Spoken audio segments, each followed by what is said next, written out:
it now. I'm starting now. We live, people. Black Eyes TV in the house once again. Information, knowledge, and hopefully take away some wisdom for yourself.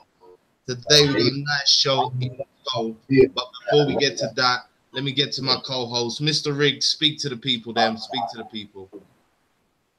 Good afternoon, family. Good afternoon, family. This is a new time, a new era. You know that today we're starting nice and early. As you can see, we have a spectacular visitor on the other side of the waters, and we caught him in the time of economics, because this guy is the hardest man to even reach on this planet. That's why they even call him a god. God killer. He even kills himself. He had to find a formula to recover. I was going in. Well, I tell you, boy. Yes, boy. We've got the main man, Mr. Hunt, in the building, giving us information, giving us this history, giving us this economics. How are you, Unc? Hey, man, I'm good, man. I appreciate being on Black Eyes TV, man. It's an honor to be here, and I'm not just saying it to say it. I say it because I mean it. All right, it's so important for us brothers across the big pond to make sure we link up. All right, we're generating culture on both sides, and we're needed to work together. You know, the most important thing we can do is honor trade agreements between each other. Put in place trade agreements for our communities and make those products flow back and forth.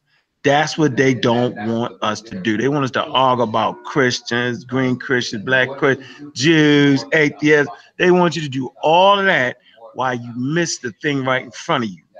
Your salvation is always based off of food, clothing, and shelter and protection of that. And so we understand that economics is the key component. So anybody you're listening to, if they don't have an economic message, right, in the grand scheme of things, while they talk about their history and all that, get away from them. They will be suffering broke, plain and simple. So I just want everybody to know what my spirituality is. My spirituality is food, clothing, and shelter, and protection of that, which is economics. Plain and simple. Unc, I want to ask you a question. You see, as before we even go into economics, right? I want us to just go into the formalities of economics that we do today, but we want to go back into the past in our history, because I want them to see that the sort of knowledge and information that you have. So I want you to kind of show the people how they utilize the economics in the past, in history. Well, let's just go back 5,000 years to a certain structure. Let's go back to the Great Pyramid of Cheops. They found written documentation, talking about the rock quarries, where they got all the things from, right? And it's an economic base to it. So what people don't recognize, the pyramids represent one of the greatest economic marvels in the history of mankind, right? It was what they would call the skyscraper of the day. It was the tallest building for the first 5,000 years of written history. That was the tallest building in the world, okay?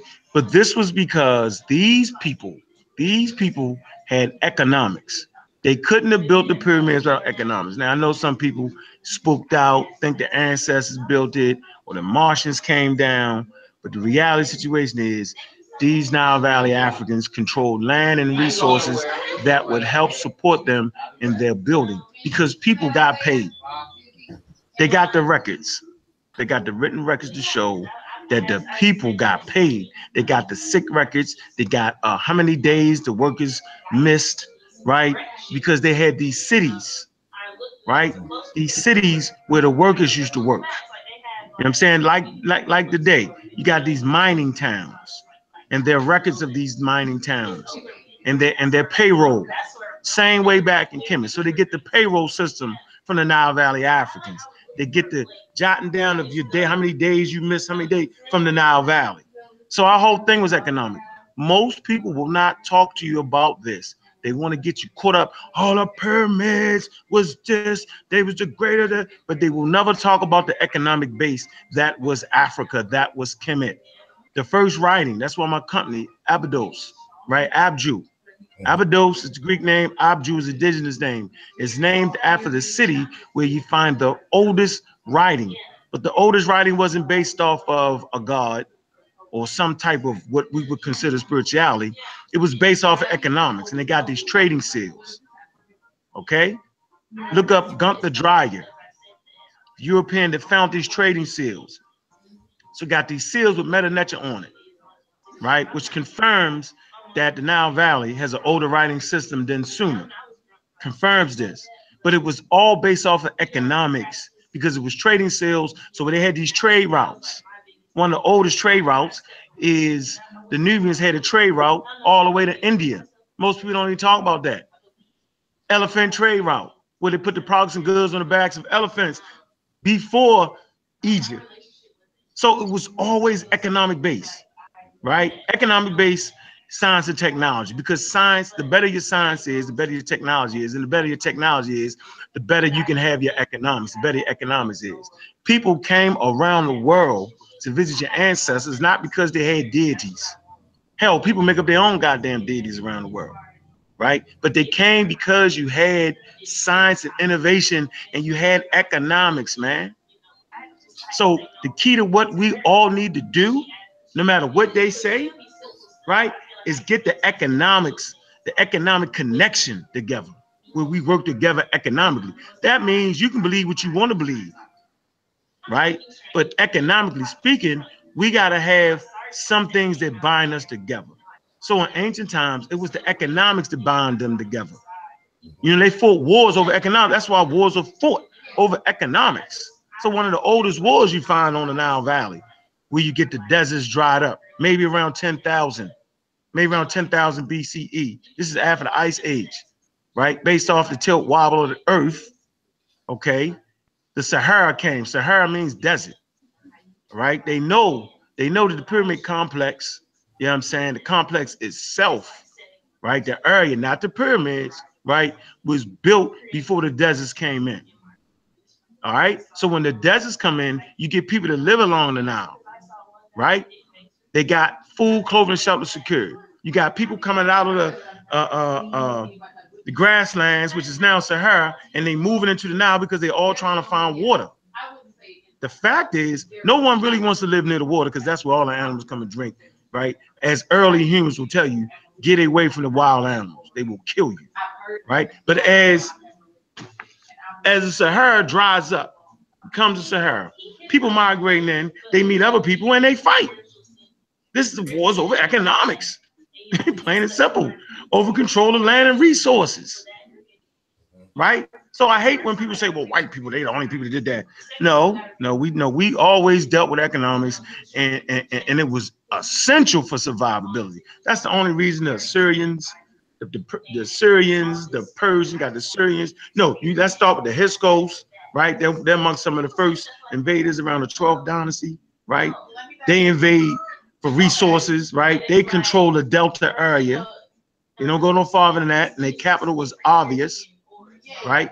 Okay, or yeah, obvious, and they control that area. But hell, once you control that area, you control everything out to the Mediterranean.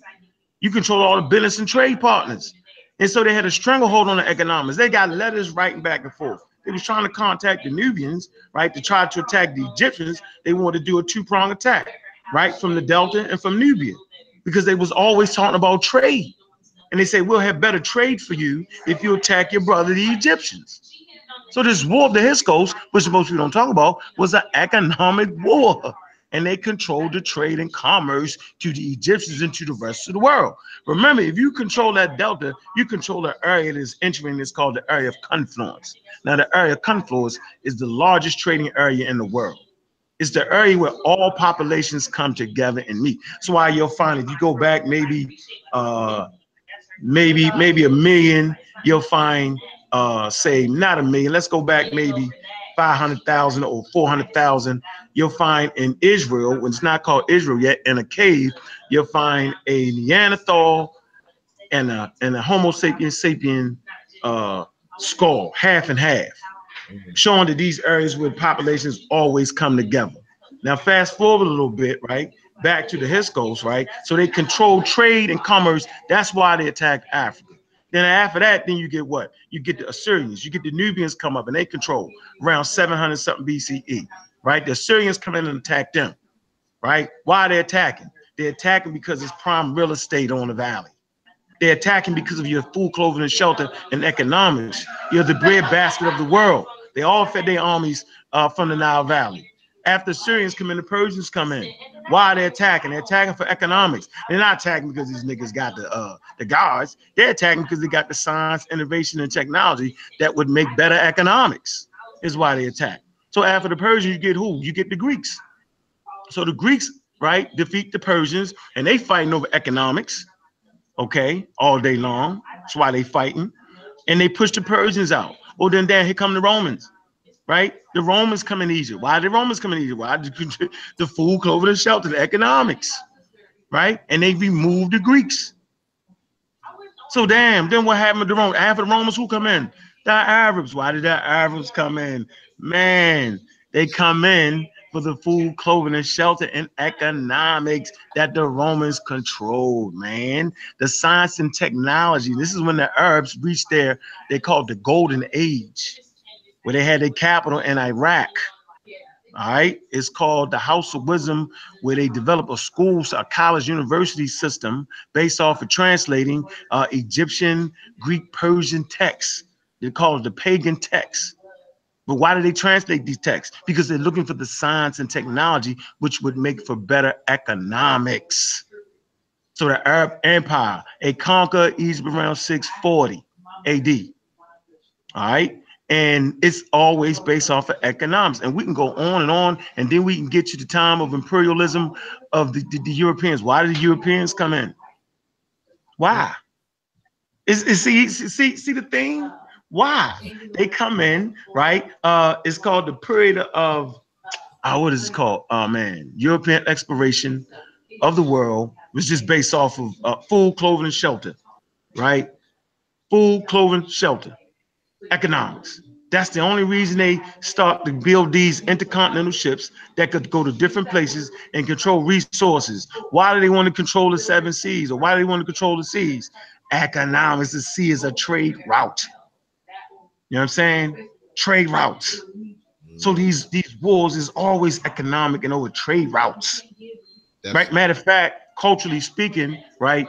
Whoever controls the trade route, right? The deity controls the trade route. So you implement your language is cultural. So when the Arabs come in and take the trade routes from the Europeans, right? They come in, right? And they implement their language. Okay, their language becomes the trading language. Just like what's the trading language right now? English. That's it. It's the language of trade. Everybody got to learn English to trade. You can speak Indian, whatever that language is. You can speak Chinese, Japanese. You can speak what you want to speak, right? But the Queen English is the English of the trade and the commerce, right? And so we at the Arabs, now we at the Europeans. They come in with their colonialism. Their colonialism is business. What's the business? Kidnapping. Why do they kidnap African people? They kidnap African people for economics. That's the only reason why they snatch you up. What tool do they use, right, as the main prong of their kidnapping? Christianity.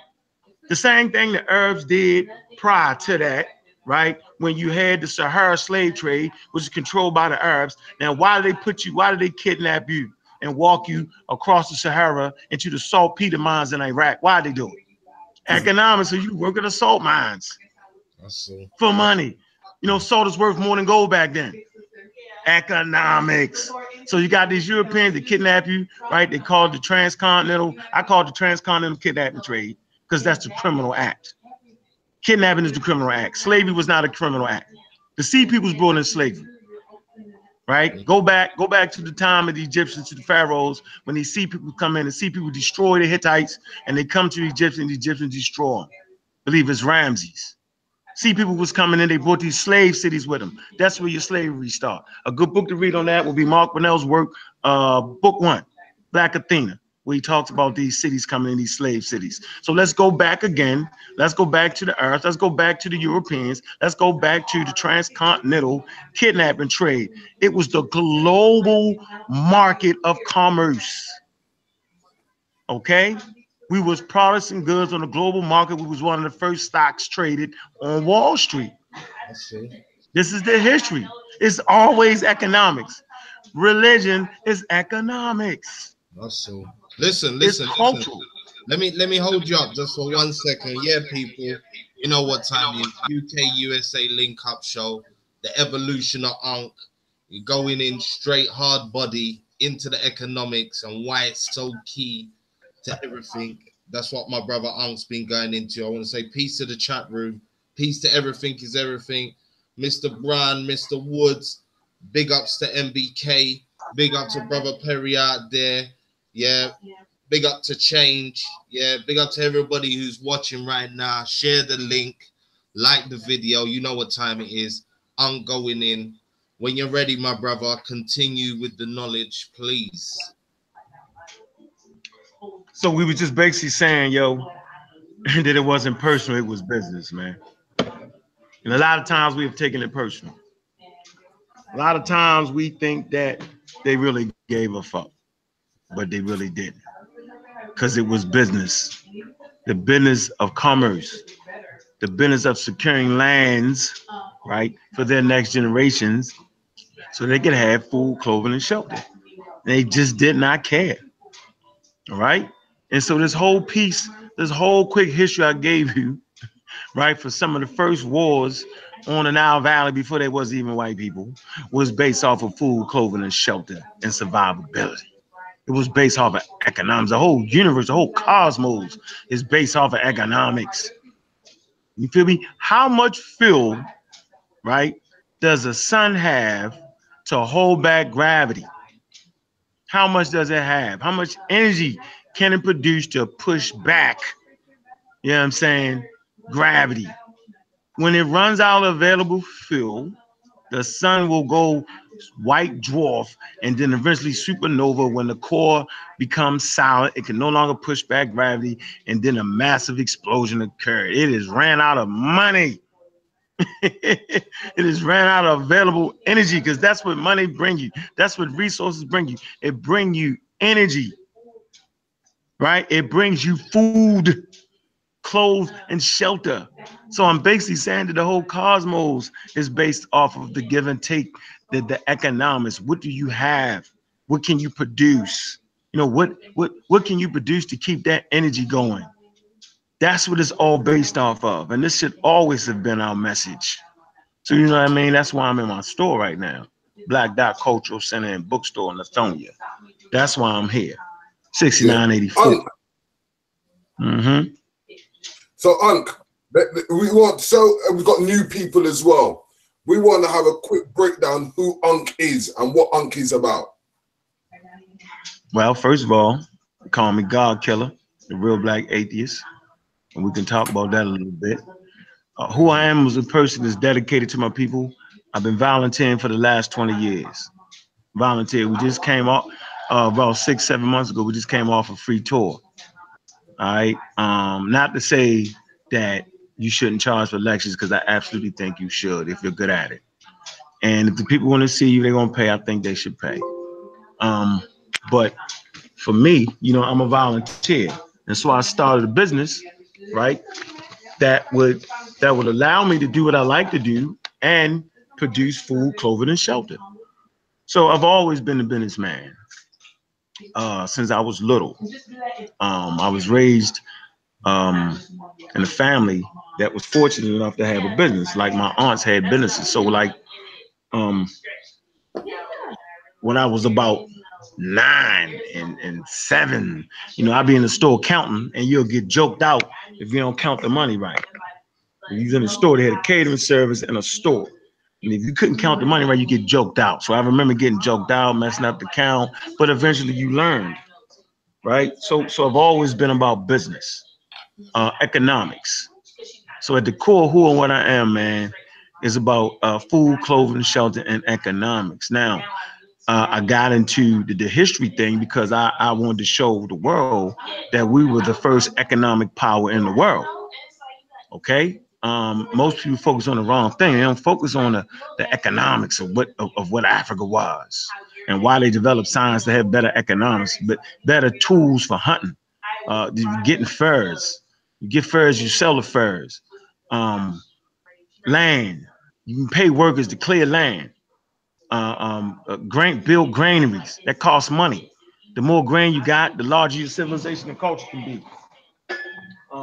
So I'm just a brother that's dedicated to giving the people the truth and then teaching scientific literacy, man. That's what I'm about. I'm about scientific literacy, teaching people what religion really is. Religion is really a cultural identifiers for certain people on certain land masses, man. And within a religion itself, it contains a language, it contains a political system, it's politics. So your deity is really political. Is the whole thing is economics, man. Just religion, period, is economics. You know what I'm saying? So for me, I wanted to be able to decipher that and break that down for my people. And it's been a very, very unfavorable message. Like no one can understand why the hell can you be an atheist? African people weren't atheists. Well, let's get this straight. Just because my ancestors come, some from the valley, and I can verify that, most from West Africa, and I can verify that, doesn't mean I have to believe like they believe. That's just dumb. They didn't know everything. And as a functioning human being on planet Earth, I reserve the right to develop a system that will help push my children right to the next level. Because whether you spooked out or not, your ancestors ain't raising your children. You are, and your ancestors ain't responsible for your children. You are, right? And so I reserve the right to develop systems, right? And so no, my ancestors didn't have to be atheists. Right. And for sure, real black atheists. They never had to be that. And they never had to use that word for me to use that system because that system has been effective in actually showing the conscious community, you know what I'm saying, the pitfalls of religion and why it's so crazy. You know what I'm saying? So that it's a mindset of not believing European colonialism.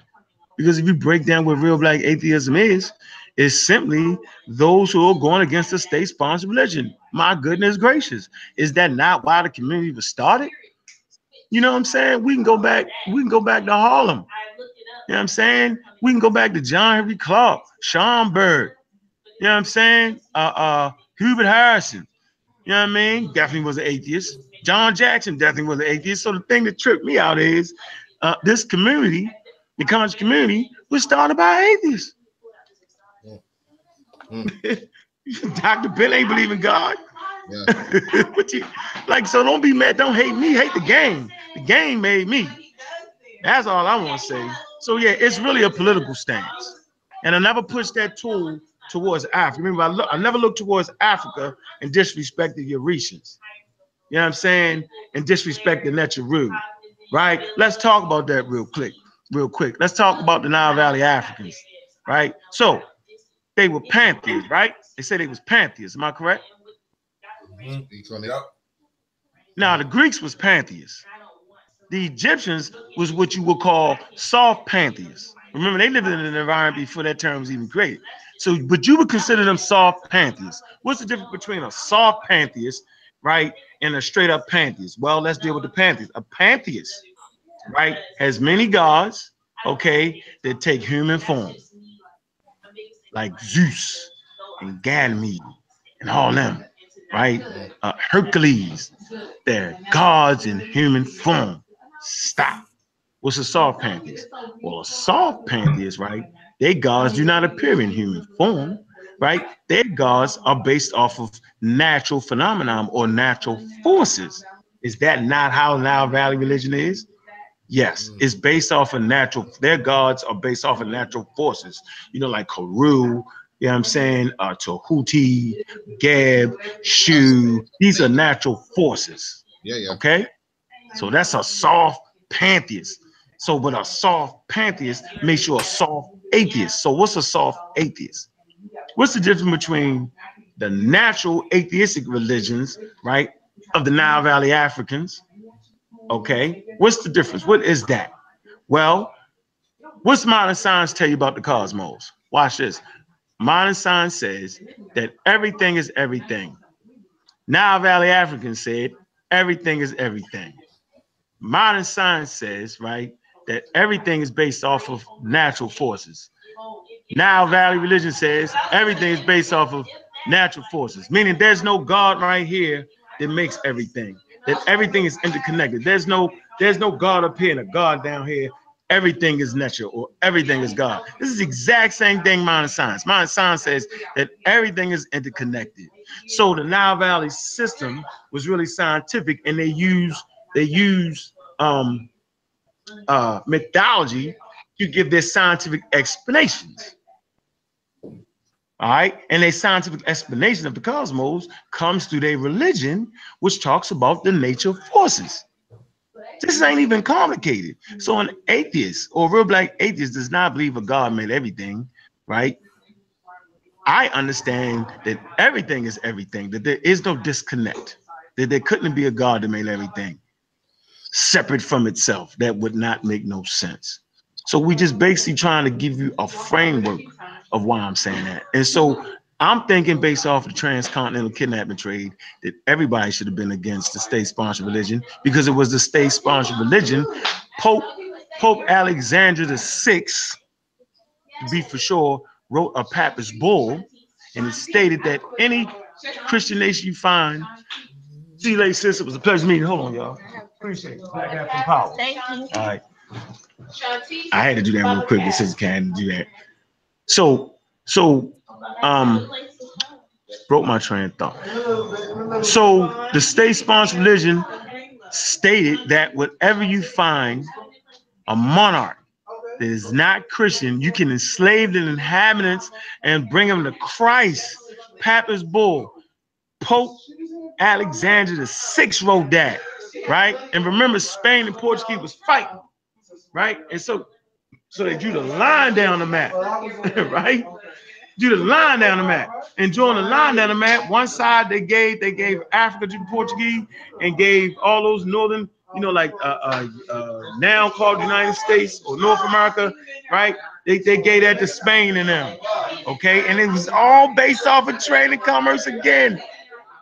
All based off of trade and commerce again, right? That they would even write a papyrus bull and decree that if you find a land without a Christian monarch, you can enslave them. Enslave the pagans, right? So then why would I follow any religion like that? I spoke against that state-sponsored religion.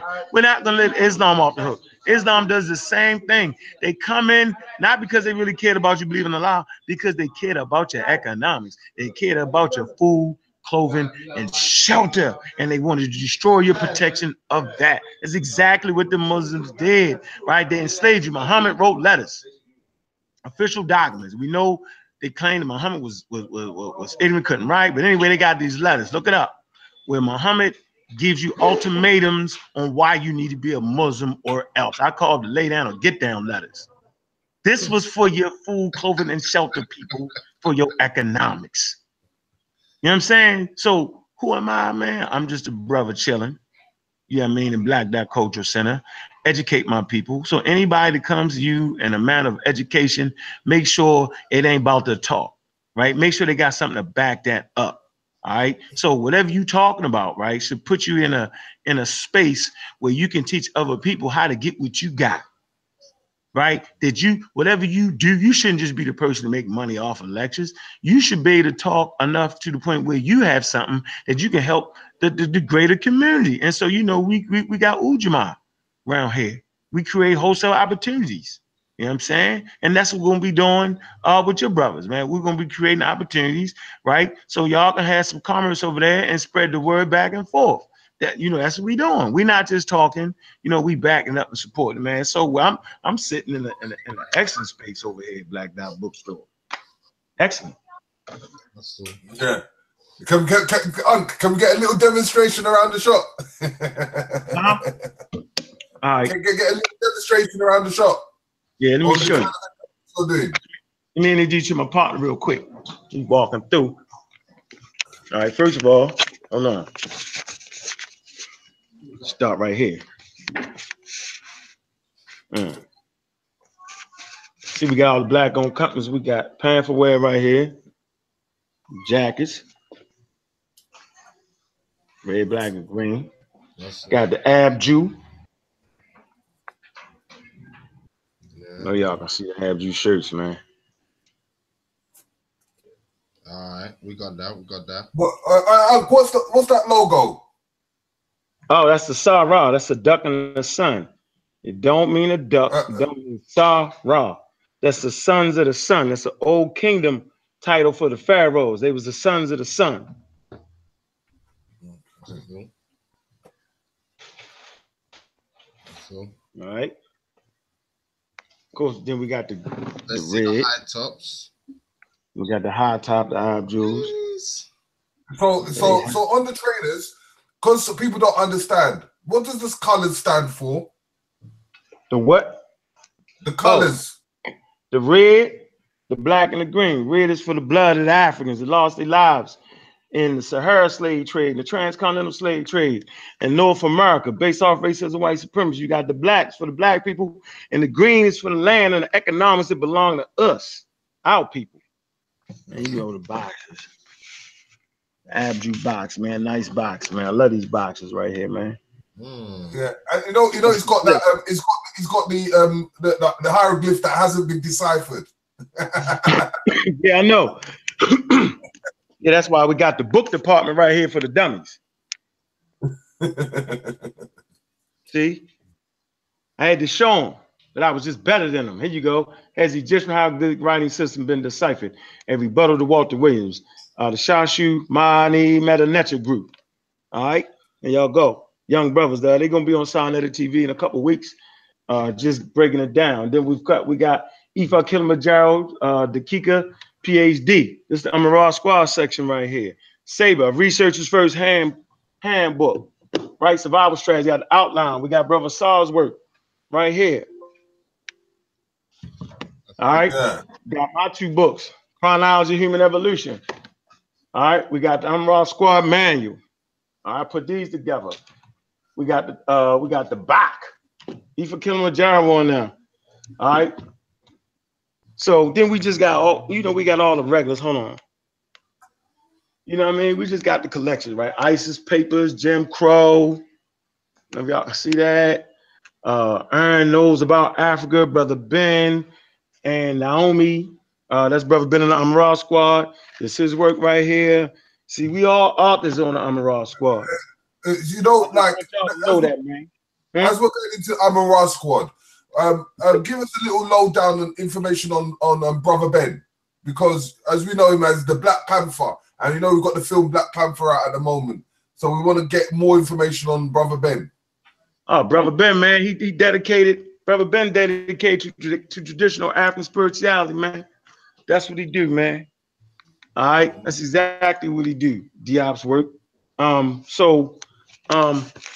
Ben, man, you're a serious young dude, man. I forget what he got his degree in.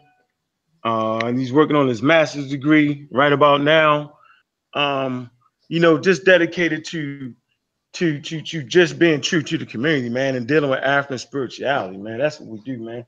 I see one time, because I see one time he went to the land of Diop. He went where?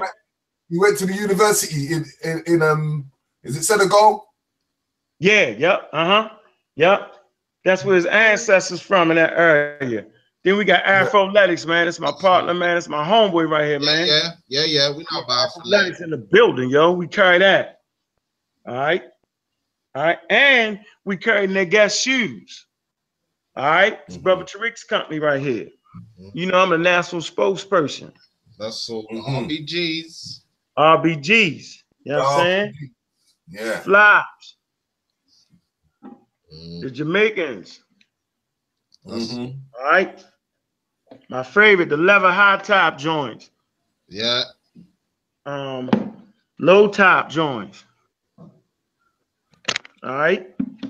The Kosara shirts, man. Then we got product. Then we got the Tree of Life back here. Products. Then we got the Tree of Life. So when y'all come over here, man, y'all go ahead and sign the Tree of Life right here, man. Mm-hmm. See that? Definitely. Got our tea.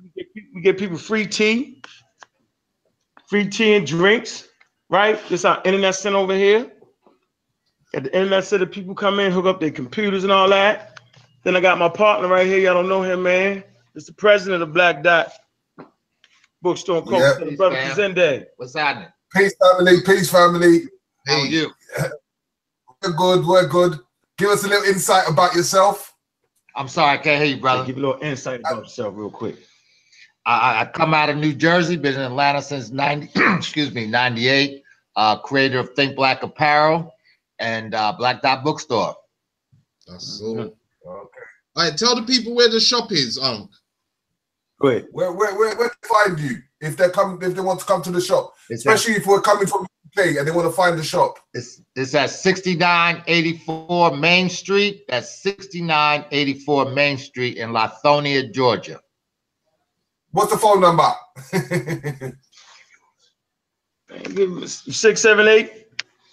678-557-2927. All right. Okay. Then we got a little media center right here where you can print business cards, all kind of stuff. Okay. All right. Then we got other clothes over here. Hockey books. This is the control center right here. Hey man, this one I don't want to forget real quick. Coming all the way from New York right here, man. We got the Punch Buds, man. Gotta put these on the store, yo. Forgot to tell you. Let me see these. See. Oh yeah, I remember. Yeah, I remember some guy that. Yeah, I remember someone talking about that. Sign that up. Yeah, the Punch Buds, yo. Got them. Y'all make sure y'all get these, man. The new headphones. Yeah, that's off the chain, man. All day long, for real. Serious, excellent quality, bro. Mm-hmm. Yep. Gotta put the fist in the air. Nate the Great, Nate Company, man. Global view, man. Okay. All right. So we spending money with ourselves, man. Y'all need to get these, man. Look. Yeah. Now let's just break into Ankh. I want us to talk about Armor Raw Squad now. How it came, what it's about. Hey, Armor Raw Squad was developed in an environment where it was complete foolery. Where the information was foolery. Do you hear me? Where the new conscious community had completely taken over with the nonsense information. Mm-hmm. You got to understand that. And so the environment I come in where there was nothing but pseudos running the business of knowledge to our people. They wasn't going off the old model. They wasn't going off of the John Henry Clarks, the Dr. Benz, the Theophile Bangers. You know what I'm saying? They wasn't dealing with them. Mm-hmm. Not at all. And so I wanted to put together a team of dedicated brothers and sisters that was dedicated to the real scholarship and was dedicated to teaching scientific literacy. That's why I did that. All right. That's why I put together the squad. Research team. And now it's gone into a form of a family tree. The extensions of Armor Raw Squad, what are they? What are the entities of the extensions? Well, you know what, man? Let me say this. We got Brother Garfield, right? In his own right, could be on the Armor Raw Squad if he so choose to be, right? And he started the Dagger Squad. And I really appreciate the Dagger Squad and the economic development.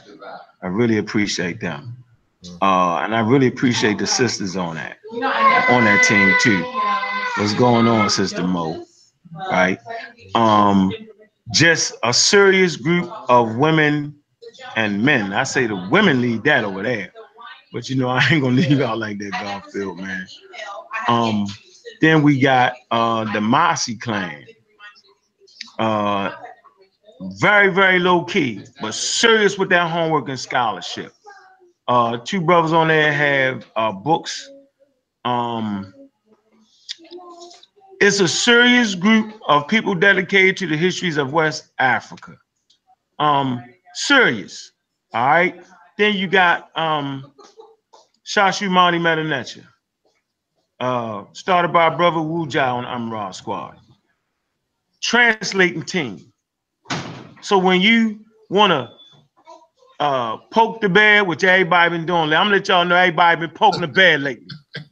right? We Don't talked about this. poke the bear. We talked about this earlier. Don't poke. Listen, man. Listen. Don't poke the grizzly. I see you. I see everybody that's been poking the grizzly. You know, we've been sitting back writing books, opening up stores, starting shoe companies. You know what I'm saying?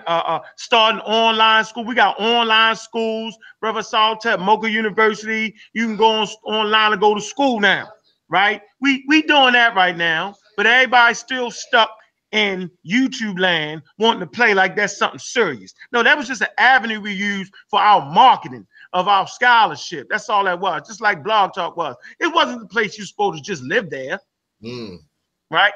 Don't poke the bear. It's too late, right? Don't wake the sleeping giant. It's too late, you did. Everybody that's been talking. Now let's get this straight now. We're talking about scholarship. We're not talking about fighting. We're not talking about cussing each other out. That's not what we're talking about. We're talking about scholarship. And if you have made a claim against any members of the Amaral Squad and all the families, right, you got it coming. You can best believe when you least expect it. This I promise you, because you have poked the bear. So what I suggest people do, I suggest you just teach on the said subject matter that you want to teach on. Teach the people. Stop mentioning our names. You're going to bring attention to yourself. Why do it? Teaching information which you think to be the truth, yo. And I think we all got the right to do that. But as soon as you mention that Amaral Squad, you know what I'm saying, you just change the dynamic and we have to address it. You might get addressed in a book. You might get addressed in a serious YouTube video, right? It won't be personal. It'll be about the claims made. Because we can defend everything we talk about, because this is what we do, right? We defend real authentic scholarship based off of the rigors and detail that we go through before we open our mouth about said subject matter. We can even talk about the Nefertiti thing if y'all want to later on. Whole lot of people messing that all up, right? But they didn't poke the bear, right? You know what I'm saying? Let me give a shout out to NBK, man. That NBK ain't directly connected to the Amaral Squad, but they cool. And I just so happen to like their scholarship. They've been rocking, I'm thinking, just as long as we've been rocking, right? You know what I mean? But we cool. They ain't directly tied to us. You know what I'm saying? But that's my man right there, NBK. You know what I mean? I don't want nobody to think that I some kind of way influence them to do what they do. I don't know. That ain't what that was. Right? True story, man. That dude's serious over there with that work. That guy is dangerous. All right, let's get that straight. Let's get all that straight, yo. That dude's serious with that. And I support his message. All right? You get mad at me sometimes, you know what I'm saying? You know, I like to joke about you. That's because you're a wind-up, bro. You're a wind-up. You know what I mean? So, yeah, you got the Mossy, man. You got the Dagger Squad, man. You got, man, we the families, man. All right? And, you know, if you don't hear certain names because you fell out with the damn family, it is what it is. That's human nature. We fall out sometime. It is what it is, right?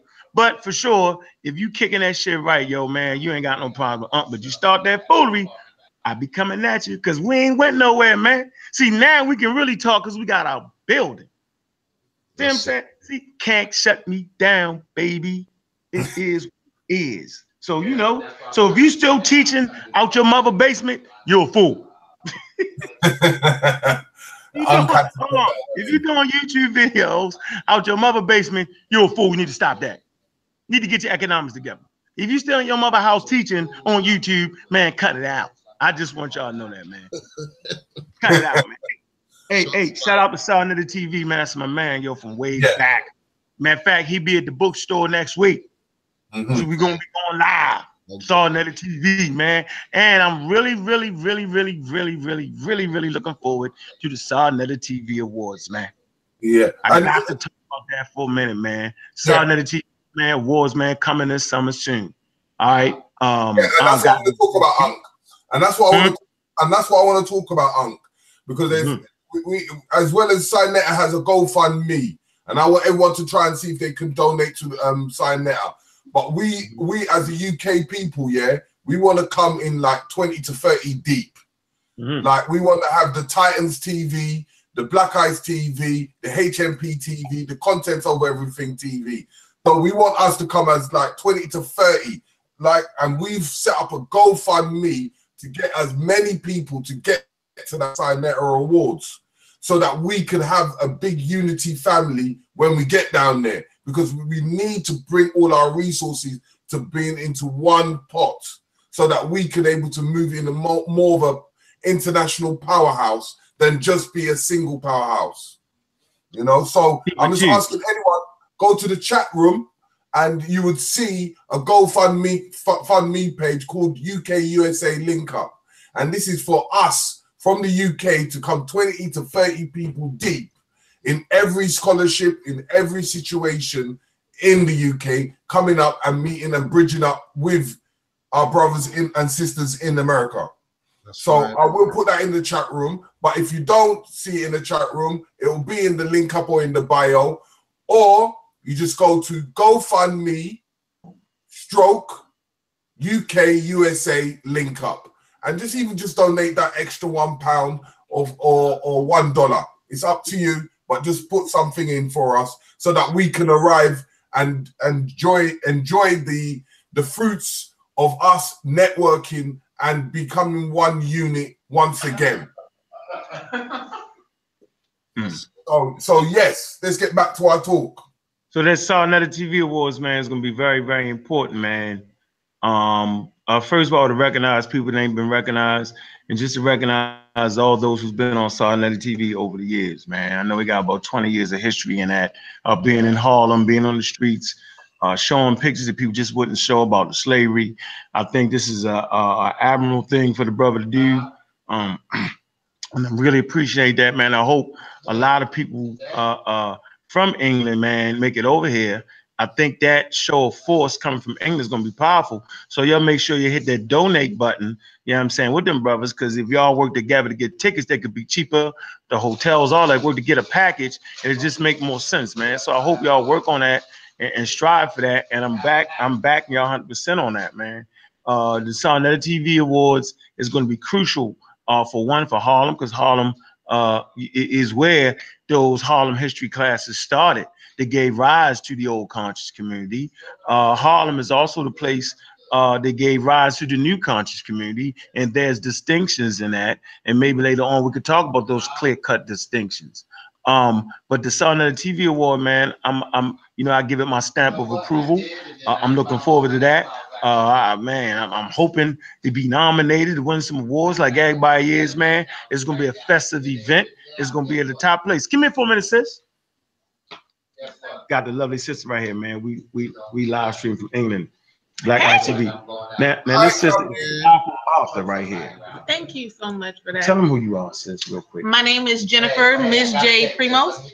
You can find me online at MizJOnline.com. MIZ, the letter J, online.com. Got any books up here? I do not yet. I have 4 books. The first one is The One in the Pocket. Break free from the love habits that you are trapped in. Unlock the relationships you deserve.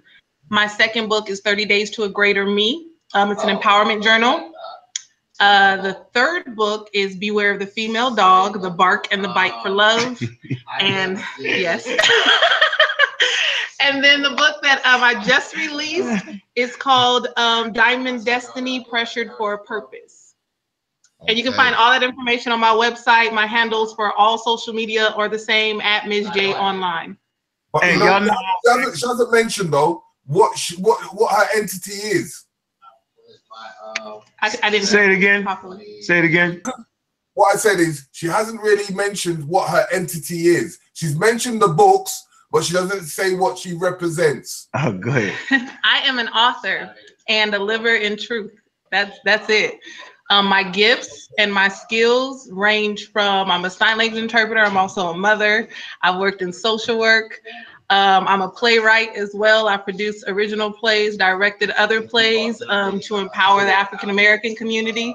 I am a believer in culture enrichment. I don't argue about religion. That's a whole nother show. What's up, little sis? Yeah, that she do the relationship thing, man. Yeah. And don't you shake that nest, man. She just stung me a few times, man. You know what? We might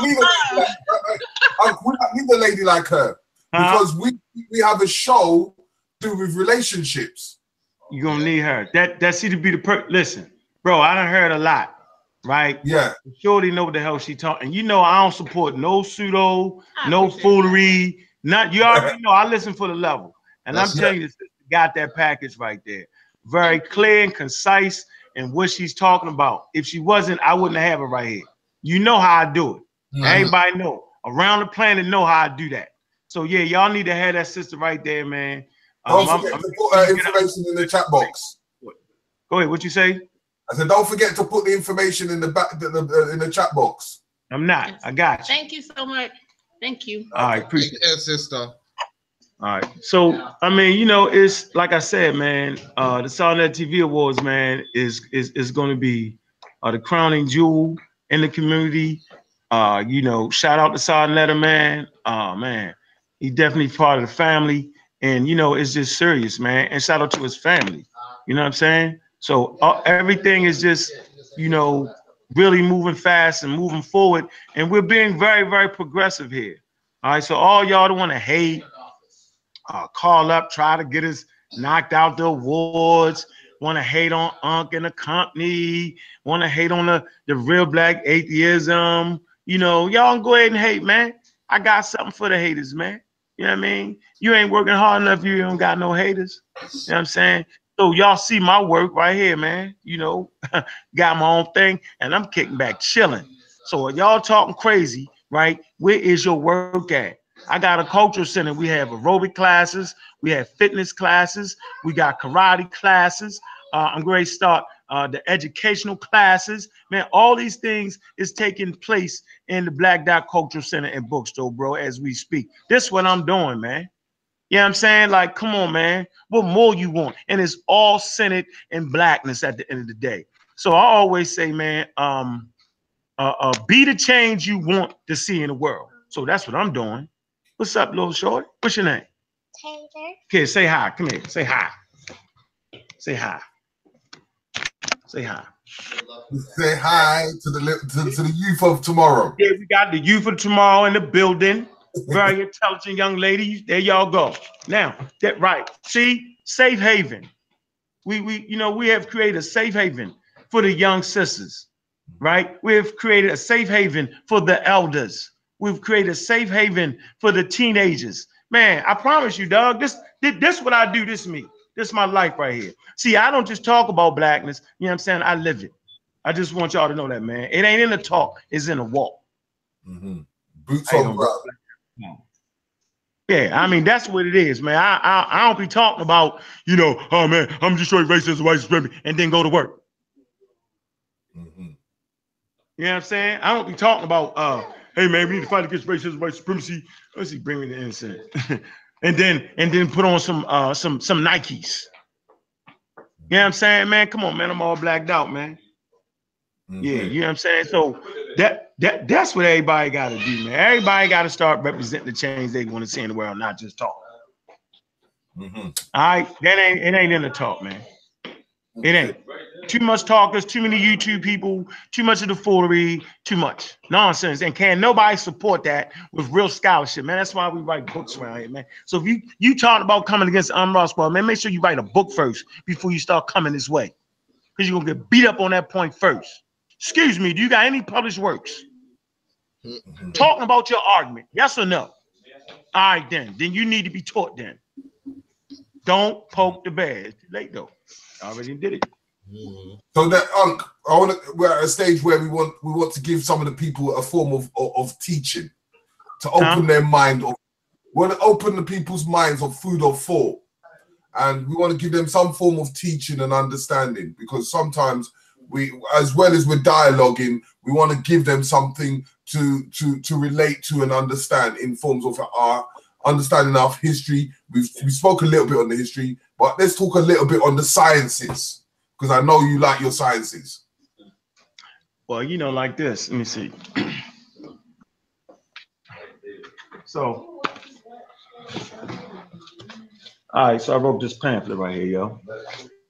All right, and my second book should be out in about a month. It's about 300 pages. And when you start to get to 300 pages, you start to get people just not gonna read all that shit.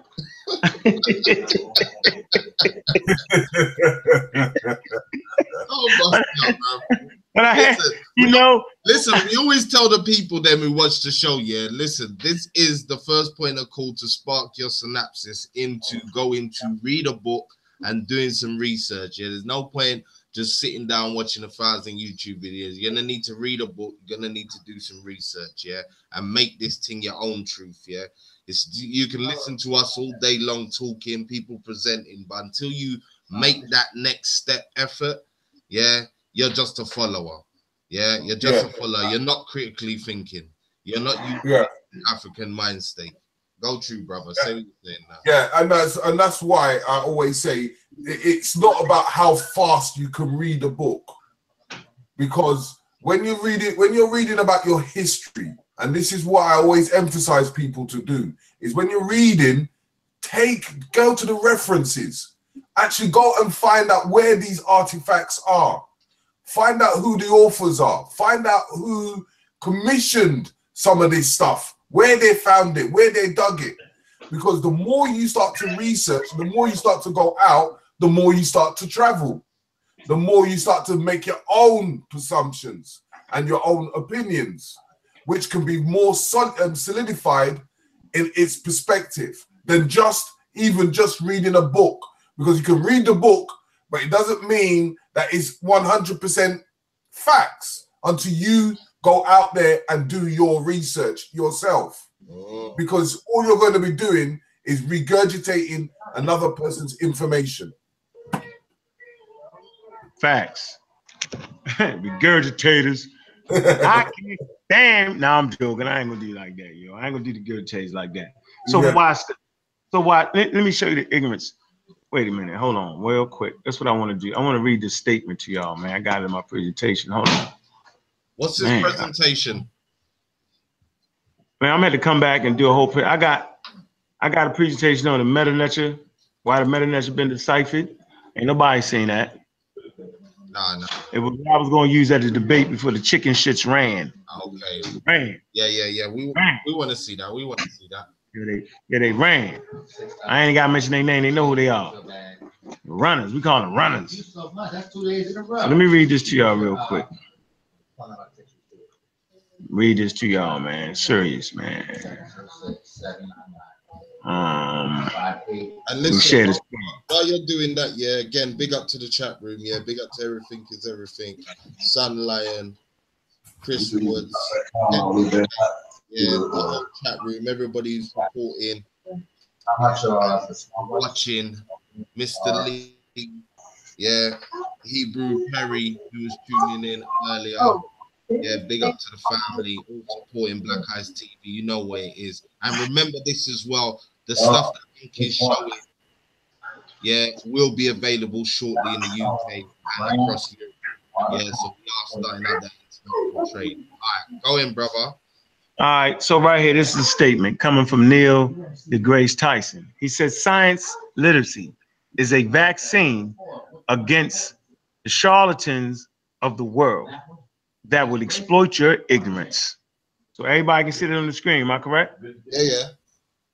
Once again, science literacy is a vaccine against the charlatans of the world that would exploit your ignorance. This is what's going on in the quote-unquote new conscious community. You have charlatans amongst you that are exploiting, okay, that are exploiting your ignorance. All right, now, you say we want to give them some teachings. So this is what we're going to do, right? Because, you know, evolution is the thing I love to do. Now, let me tell you why evolution is the thing I like to do.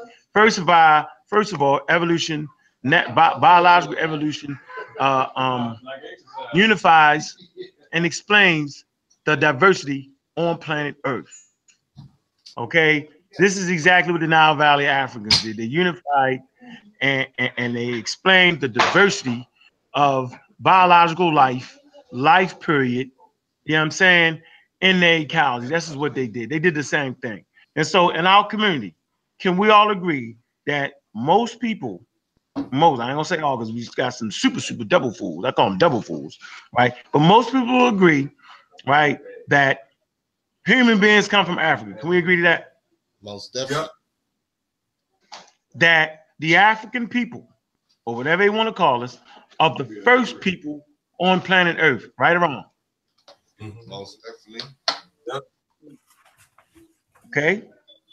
And that black people are the mothers and fathers of humanity. Am I correct in that? Go true. You ain't People agree to that, right? That's all. You ain't spoken a lie yet. Okay, so even if a nigga believe in the Martians, he'll say once they got the Earth, they started in Africa and black people is first. Am I not right or wrong? We can go with that logic for now. Right? But watch this. Everybody will agree to those three statements, then will, in the next breath, watch this, turn around and say, evolution ain't real, it's that monkey shit. Now, what am I saying? Check this out. I am saying the statement that African people are the mothers and fathers of humanity is an evolutionary statement, meaning the statement comes out of the study and the data that was produced through the study of biological evolution. That statement came clear. That statement was the conclusion of the study of evolution. That's the conclusion they came to. The next statement, that African people come from Africa. All human beings come from Africa. That's another evolutionary statement that was produced through the data of the study of biological evolution. The fact that Africans are the oldest, started in Africa, the mothers and fathers of humanity, these are evolutionary statements, y'all. You can't say that one, we come from Africa, right, Northern place, two, we the oldest, right, and three, we the mothers and fathers of humanity, and then turn around and say evolution ain't real, because those statements are based off of the study of evolution, bro. That's it right there. So then why should the community understand evolution? Because it is vital for us to understand our story. And if we're going to understand our story, we need to know, one, where we come from, two, how long we've been here, you know what I'm saying? And three, what's our reason for being here? These are answered through the study of evolution. Our history starts with us, with our bones. Human history starts with the bones. Okay? Human history. There's history in your DNA. Study of DNA, right? Right? The study of DNA is the study of humanity, is the study of black people. So evolution is the study of black people, African people, as they traverse around planet Earth, entering and living in different environments and are transformed by natural forces on planet Earth. Once again, the study of evolution is really the history and the study of African people as they walked around the planet and transformed in different environments as they stayed in different places on planet Earth. That is the study of human evolution, and can nobody get around that. And so why is the study of evolution important besides the history of black people? Well, your medicine people. Can we all agree that we are surrounded by pathogens, yes or no? Most definitely. Surrounded by diseases, right? Yeah. They're introducing them, or whether we're just catching them. Whatever it is, however it got there, whatever it is, right? We are surrounded by microorganisms that will kill you, and eventually everybody dies from something eventually. Am I right or wrong? Yeah. And most of the times it got something to do with those diseases. Heart disease, you know what I'm saying? Heart failure, lung cancer, brain cancer, dying from diabetes, viruses, get you sick, attack your immune system, pathogens. Now, the only way you can study pathogens and viruses is through the study of evolution. You know why? Because these viruses transform over time. They change. They mutate. Okay? They change their environment. So like this, for instance, if you have a virus that you're studying and you're trying to find a cure for it, you're trying to find some type of medicine to attack that particular virus, well, they can be inside of the lab, right? And they find something that will kill this particular virus. And maybe the study is 2-3 years. By the time that 2-3 years is over, that virus has already transformed, and that same medicine that killed that virus 2 years ago no longer works on that virus, because the medicine has to be evolutionary minded. The most important thing our community got is to have enough money to make sure that you have the right medicine in your community. Because if you do not have the right medicine in your community, you will all get sick and die. So evolution is one of the most important things you got to have. You got to have, if you're a traditional practitioner, you got to be evolutionary minded. If you are a doctor, you know what I'm saying, from modern medicine, your medicine got to be evolutionary minded. If you're a juju man, right, dealing with all the herbs and all that, your herbs got to be evolutionary minded. You just got to be that. Brother. That's the teaching for the day. Brother. Your medicine got to be evolutionary minded. Plain and Brother, simple. Ain't nobody getting around that. Brother, they're asking in the chat room, what's the difference between evolution and mutation? And they're asking about the Caucasian, and what do you think of the Caucasian Nefertiti? The difference between evolution and mutation. Mutations occur based off the environment. Your genes mutate. And so, for instance, mutations are part of evolution. I'm going to say it again. Mutations are part of evolution. A mutation is a transformation or a change, a mutation. And so, for instance, if Europeans are a mutation from the original, right? They have been transformed. Their genes mutate based off of their environmental change to areas where there are less sun. And so their skin transform and mutate. Their hair mutates. The genes, right, that are within the hair follicles mutate to form a different type of hair, right, that will not hold sweat. Because if you hold sweat in the northern hemisphere, your brain will freeze and you will die. So you need hair that releases the sweat. If you're in the sub-Saharan area, right, if you're on the equator, you need the mutation that produces curly hair. The curly hair holds more sweat, and in holding more sweat, it cools down the brain from the intense heat that's found on the equator. You do not need straight hair. You need to be able to cool that brain down, keep that brain at a certain temperature, so that hair is curly to hold the sweat. You have mutations, right, in sub-Saharan areas that allow you to have more sweat glands. You have more sweat glands than Europeans. You release more sweat. When you sweat, it does what? It cools you down. You can release more toxins in your skin than Europeans can. You know what I'm saying? Because you sweat more. If you're in the northern region sweating a lot, you're going to freeze. So that's a mutation. Mutations are genes that transform different things. All right. And now this new thing, which is a mechanism in evolution, but go ahead. Quick question. Just before we just don't swear off too much. Someone asked about the Caucasian Nefertiti. What is your answers on it? Yeah, so here we go again with the racism, white supremacy. So first of all, let's get this straight and let it be clear and hear me very, very clear.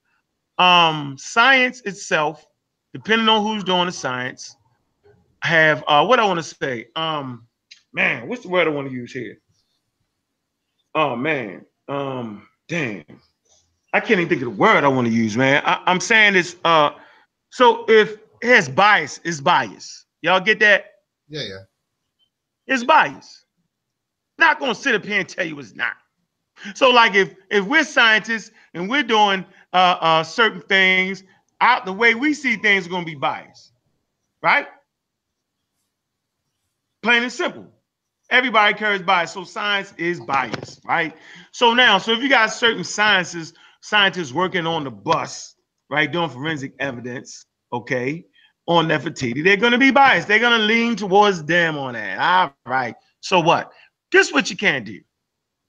You can't allow them to bring you in to the. If you start off with a faulty notion, you're going to end up with a faulty conclusion. Here's a faulty notion. One, that there's a thing called race, right? And those races are the Caucasian, No, the Negroid, the Asian, and the Caucasian. Starting off with a faulty premise.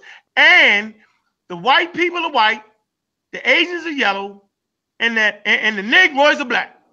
You know, black, dark skin with the big lips and the big noses.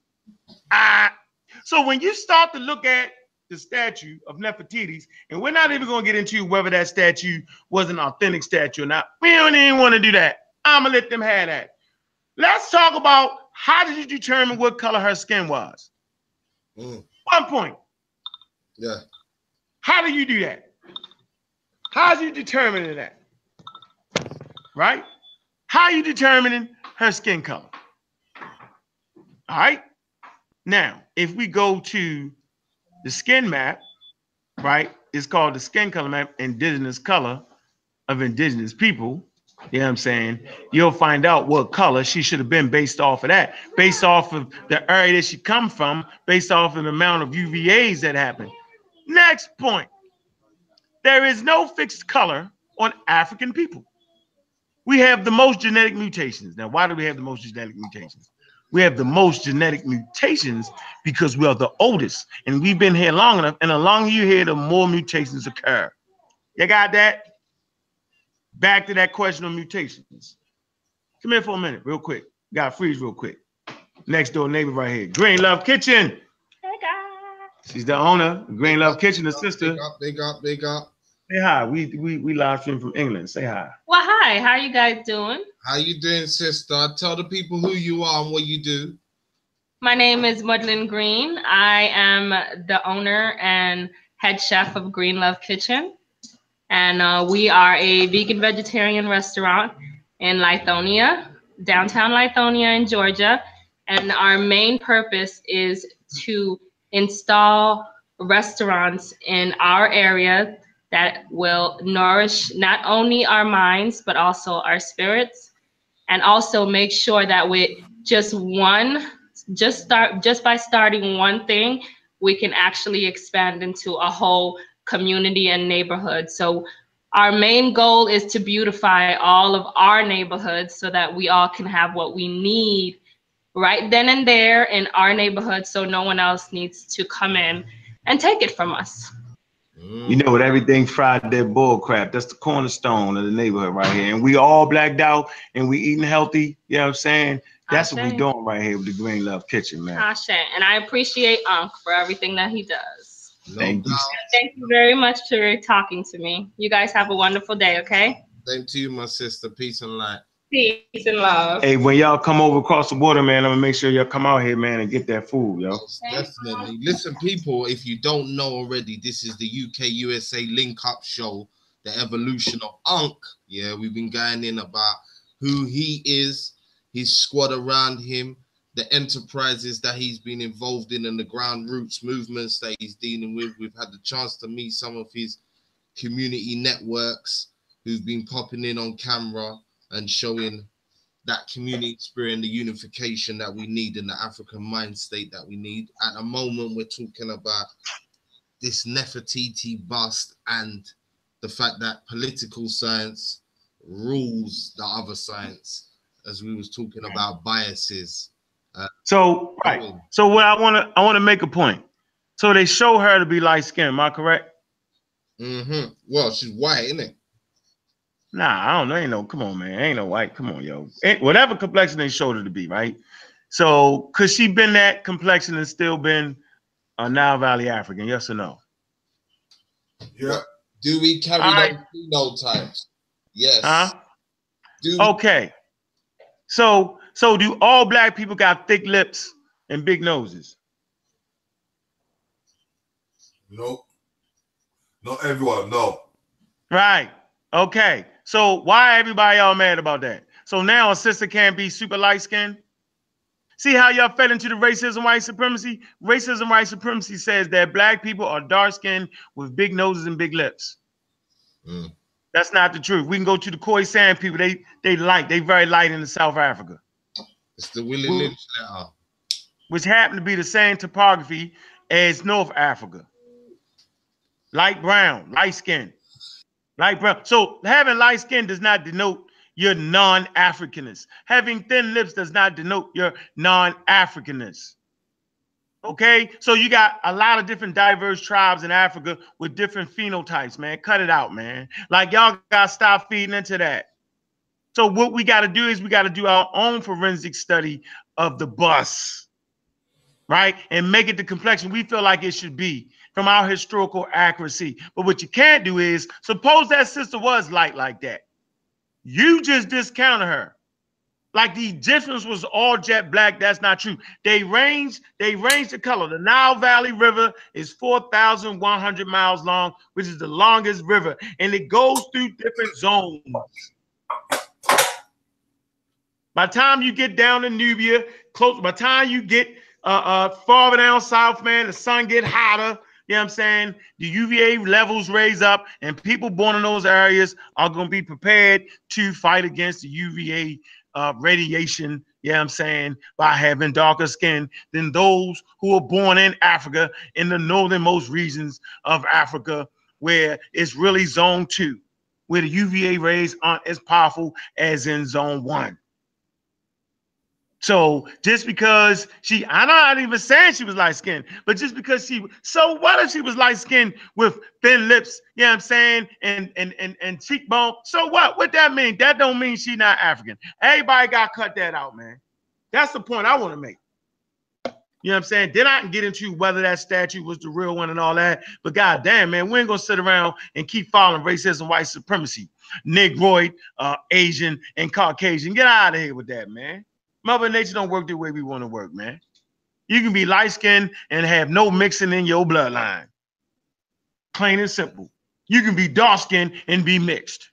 Stop it. Stop the shenanigans. And that's why I read that statement about scientific literacy, man. Two y'all do the test, you don't know what complexion that sister was.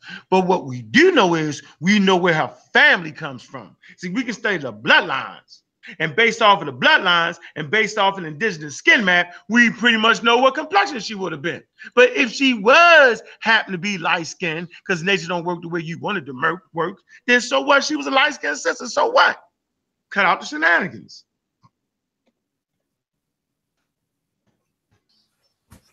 Yeah. Listen, so just like that, yeah, when you're seeing all them other reports here of them trying to supplant the bloodlines and you said what? Supplant the lines of Egypt. When you see them talking about the new origins of Kemet being a European and these kinds of things, what do you have to say to that as well? That's non-scientific. It don't even make no sense. We already know the origins of it. They had that fight already 25, 30 years ago at UNESCO. That's already been what you call them. You can go to you can go to Wikipedia and go to invading race theory. And it talks about the race of the, hold on, let me see if I can find it real quick for y'all, man. Invading race theory, hold on. Let's see what Wikipedia says about that.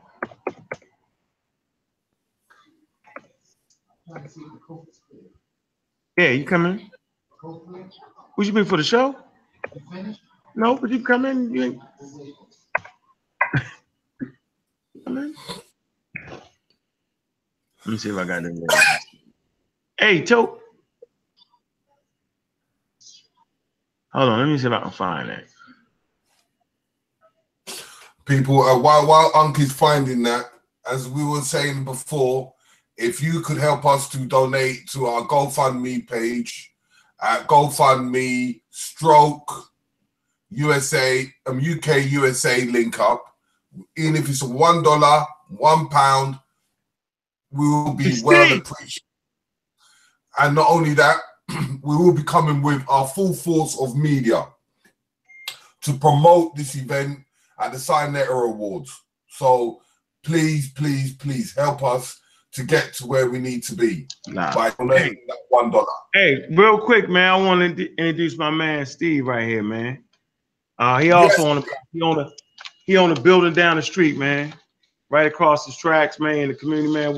Let him know who you are, Steve. And I'm gonna show y'all some of his work real quick. Yo. Peace, yes, Steve. Peace, peace, peace. Give us a little information about yourself, Steve. Okay, yeah, I'm Steve Paul, Steve Paul Creations. I'm here in Lithonia, Georgia. I'm a creator, artist. I create comic books, coloring books, posters and everything. You know what I mean, for our people. You know, this is the coloring book called Melanin Heroes. This is the first venture right here. You know, then I got comic books. This one right here is called Father. You know, all my comic books and art is it reflects us as a people, you know, in a positive light and just us in the realness, because in real life we're the real superheroes. I'm just drawing them out, you know what I mean, so we can see ourselves. So, you know, I got a title called Moon, Reflection of the Sun. This is book 2. This is another one, Moon, Reflection of the Sun, book 1 right here.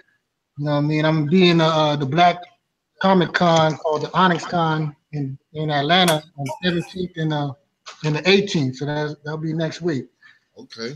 And right here is another coloring book, Melanin Heroes, Venture 2. You know, Black superheroes that you can color. Got little activities in there. Just to learn about us and just represent us thoroughly. You know what I mean? We're telling our own stories. Yeah, I got this one right here. Also, there's another comic book, hip hop, that I created. And then that's one of my pieces of work right there. That's Fro music. Okay. Steve Paul Creations. Yeah, he created that big mural right there on our wall. That I showed y'all earlier, that black fish. Let me show you real fast. This is work right here on the wall when you walk into the store. Can y'all see that? Yeah. I see it, right? Because, you know, Ankh, I've got a fashion label, yeah, Ankh, that relates.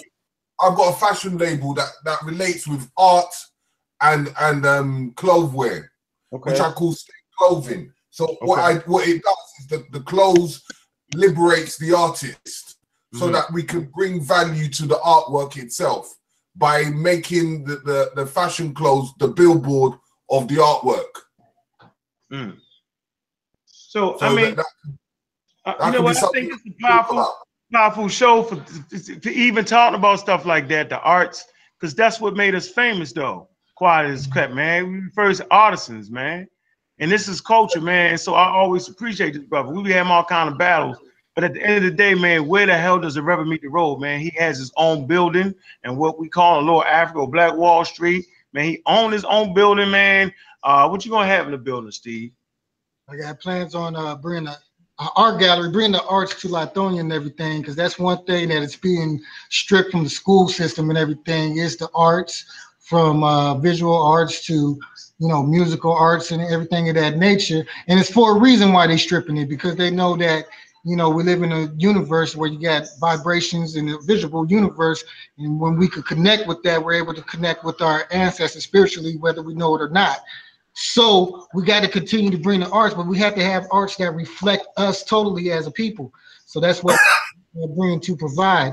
And we always talk about we need this and that. So we can't continue just to talk about it. We got to walk it. So it wouldn't be right for me to sit up here and, you know what I mean, holler this, you know, that we got to do this as a people, we got to do that, and I'm not doing it. Walk the walk. So when I had the opportunity to, you know what I mean, get the building, I jumped right on it. And now, you know, we have location now, you know what I'm saying? And we have control. Nobody can kick us out. You know what I mean? Can't kick us out. Our own thoughts. We can all in one day and come back tomorrow. Yeah. So see, everybody, this is a serious show, and I hope everybody in the UK is really paying attention. Hope everybody around the world is paying attention. All my friends you see, right, aren't just talkers. See, I don't hang around talkers. I hang around doers. Never forget that. That's one thing you're gonna know about Ankh. I do not hang around talkers. I hang around doers. That's why I'm on this show, because y'all got some groundbreaking ideas to bring the products and goods to UK, yo. That's not just talking about it. Y'all being about it. I never be around talkers. This I promise you. Matter of fact, if I'm around talkers, we end up fighting at the end of the day.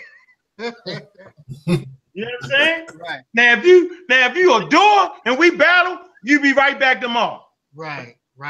You know what I'm saying? Because I know what this man is about right here. He's about doing for the community.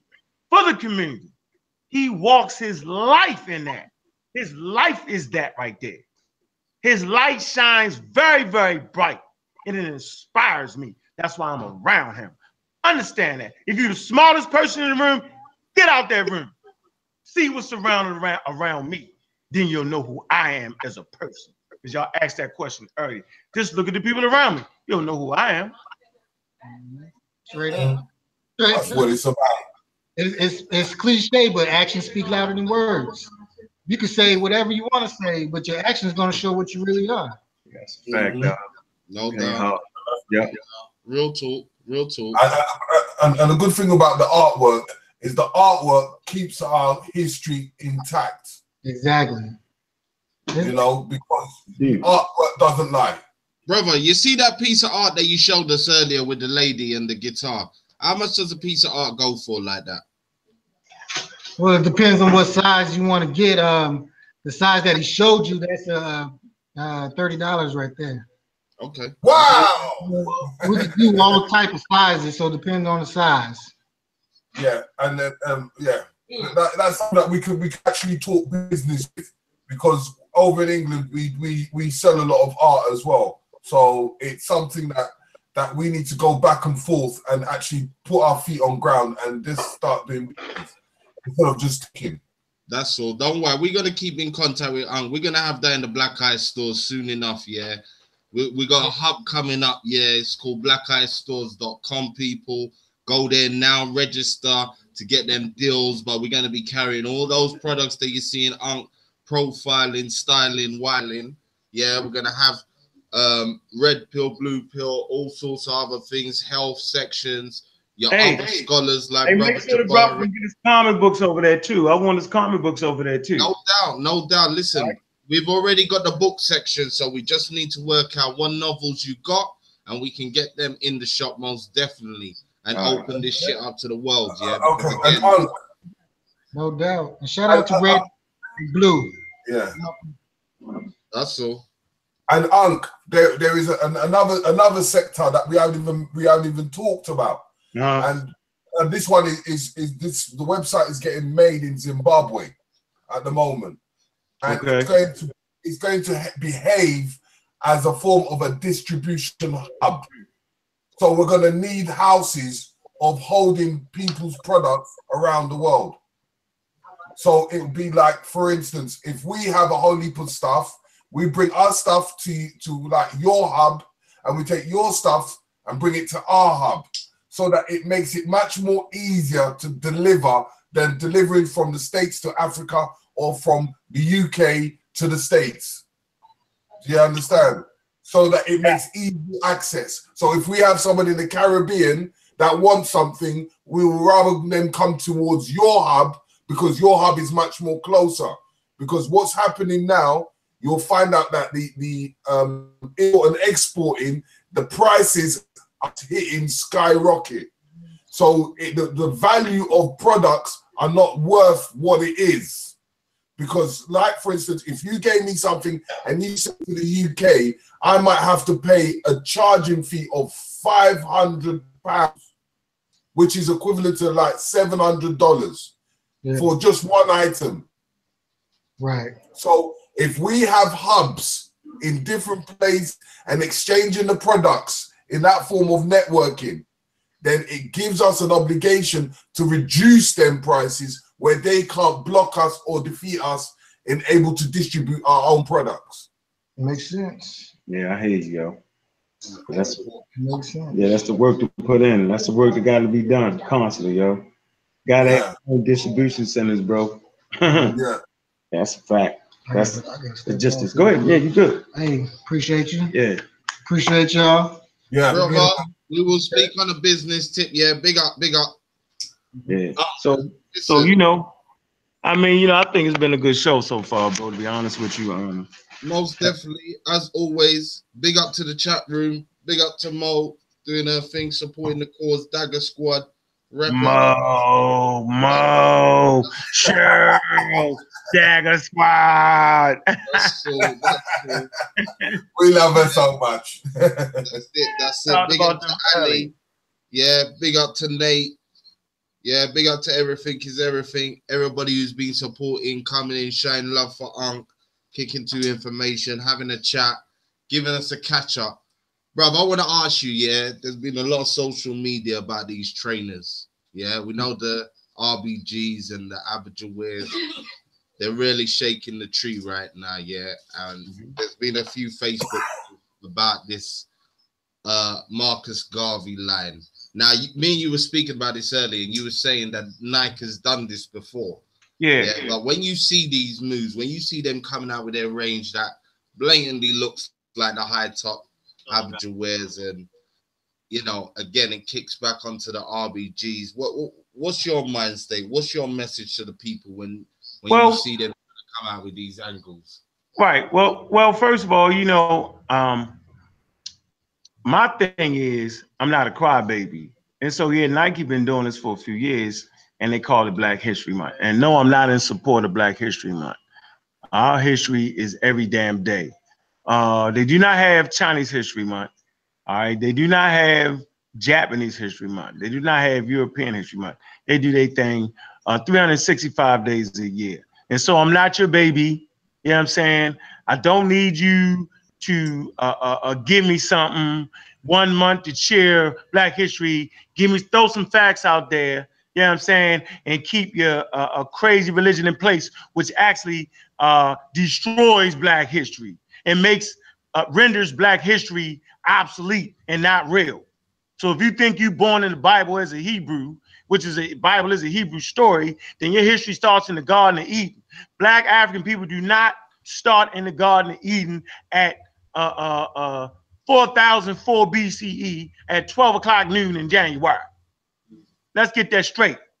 All right, that's Bishop Usher said that. You know what I'm saying? And before Charles Darwin, you know what I'm saying, came, you know, with not even evolution, because Darwin didn't even teach evolution. He taught natural selection. So Charles Darwin is not the father of evolution. Get that right. Now Valley Africans are the fathers of evolution, and to prove it, they give it a symbol of evolution called Kepler. Let's get all that straight. But before Darwin said that human beings started in Africa, you know, they thought, based off of Bishop Usher, you know what I'm saying, that human beings started in the Garden of Eden. All right. So as long as they keep the crazy religion in place, they spitting on African history 365 days a year. Let's get all that straight. And so your Nike only do what they supposed to do as a colonizer will do. He will take advantage of every opportunity to make money off of you, because I said what? It is a cultural war, which is really an economic war. And so they use Marcus Garvey colors, you know what I'm saying, as a means for you to, they're like the candy shop. They know, even if you don't know what it means, you feel the red, black, and green, and you support them. And I'm not even mad, you know what I'm saying, last year when you support them, right? Or the year before. No, I was mad last year because we had the red, black, and the green. Yeah, for that. But prior to that, we didn't have our own shoe companies. Brother Tariq, which I call the Godfather, you know what I'm saying, started in their gas footwear 2 years ago. All right? With the red, the black, and the green. That officially marked the end of supporting Nike with the Garvey colors. You know what I'm saying? 2018, Abjuwear comes forth with the Lucille Park high top. That officially makes sure that you know we got the low tops, the high tops, the in-between tops, the red, black, and the green. You cannot buy red, black, and the green from the racist white supremacists. You cannot do that. I'm going to say it again. You cannot buy the red, black, and the green from your mortal enemies. It is a cultural war, family. Support yourself and live, man. The red, black, and the green, what does it stand for, man? It officially means that you can't buy that from Nike. That's exactly what that means. How dare them do that with the Jewish community? You know what I'm saying? Buy said important items from Germany? No. Nobody does that. Nobody. So we best to get with this, man. Don't just buy them because it's Black History Month. Buy them because you're dedicated to our struggle, the red, black, and the green, man. Like, I'm not understanding, man. I shouldn't have none of these left on the shelves, man. They should all be on back order, man. That's all. Don't worry. When we kick them out to Europe, don't worry. People's going to know. Look at them. Get to know. Yeah. Come on, man. It's not even, it don't make sense, bro. Like, we stand in line to watch this. I always say this, right? Black people will get mad when African Americans get shot down by the police. They will go home, put on a pair of Nikes, and go march. How you doing, brother? I work with the Black Dot Bookstore and Cultural Center. If you want to measure the level of your support for racism, white supremacy, go look in your closet. Go look in your closet. So we shouldn't have no more shoes. They should be all sold out if y'all serious about this work. We practice Ujamaa right here. We give back to the community. We got shoe giveaways. We got wholesale opportunity, business opportunities. This is what we're doing. Nike is not doing that. You're not going to get them from Nike. It's not going to happen. They're not going to give you wholesale opportunities on their product. They don't want you selling their products. Okay? Let's just get all that straight. Stop it. That's it. So yeah, that red, black. That's why you go to my Instagram page, Abjuware, at Abjuware. All right, look at the campaign we did, huh? Ankh, that's why I wanted to ask you, because I want to hear your opinion.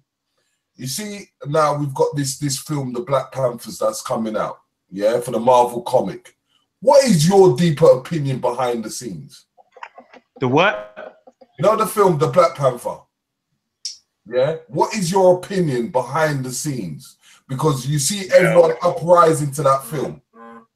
Well, first of all, if you're gonna watch the movie, right, or get the black market movie, right, make sure you got on your punch buds.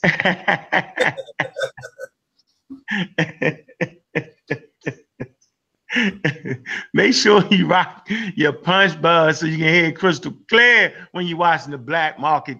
Because I know you ain't spending all the money to go straight to the movie. First of all, look, man, I support black people, man, but at the end of the day, man, who's standing to make the most money off the movie, man? Let's stop that, man. That's exactly what I'm going. They let it loose on Black History Month. All right, man. I'm saying go enjoy the movie. The movie's gonna be good.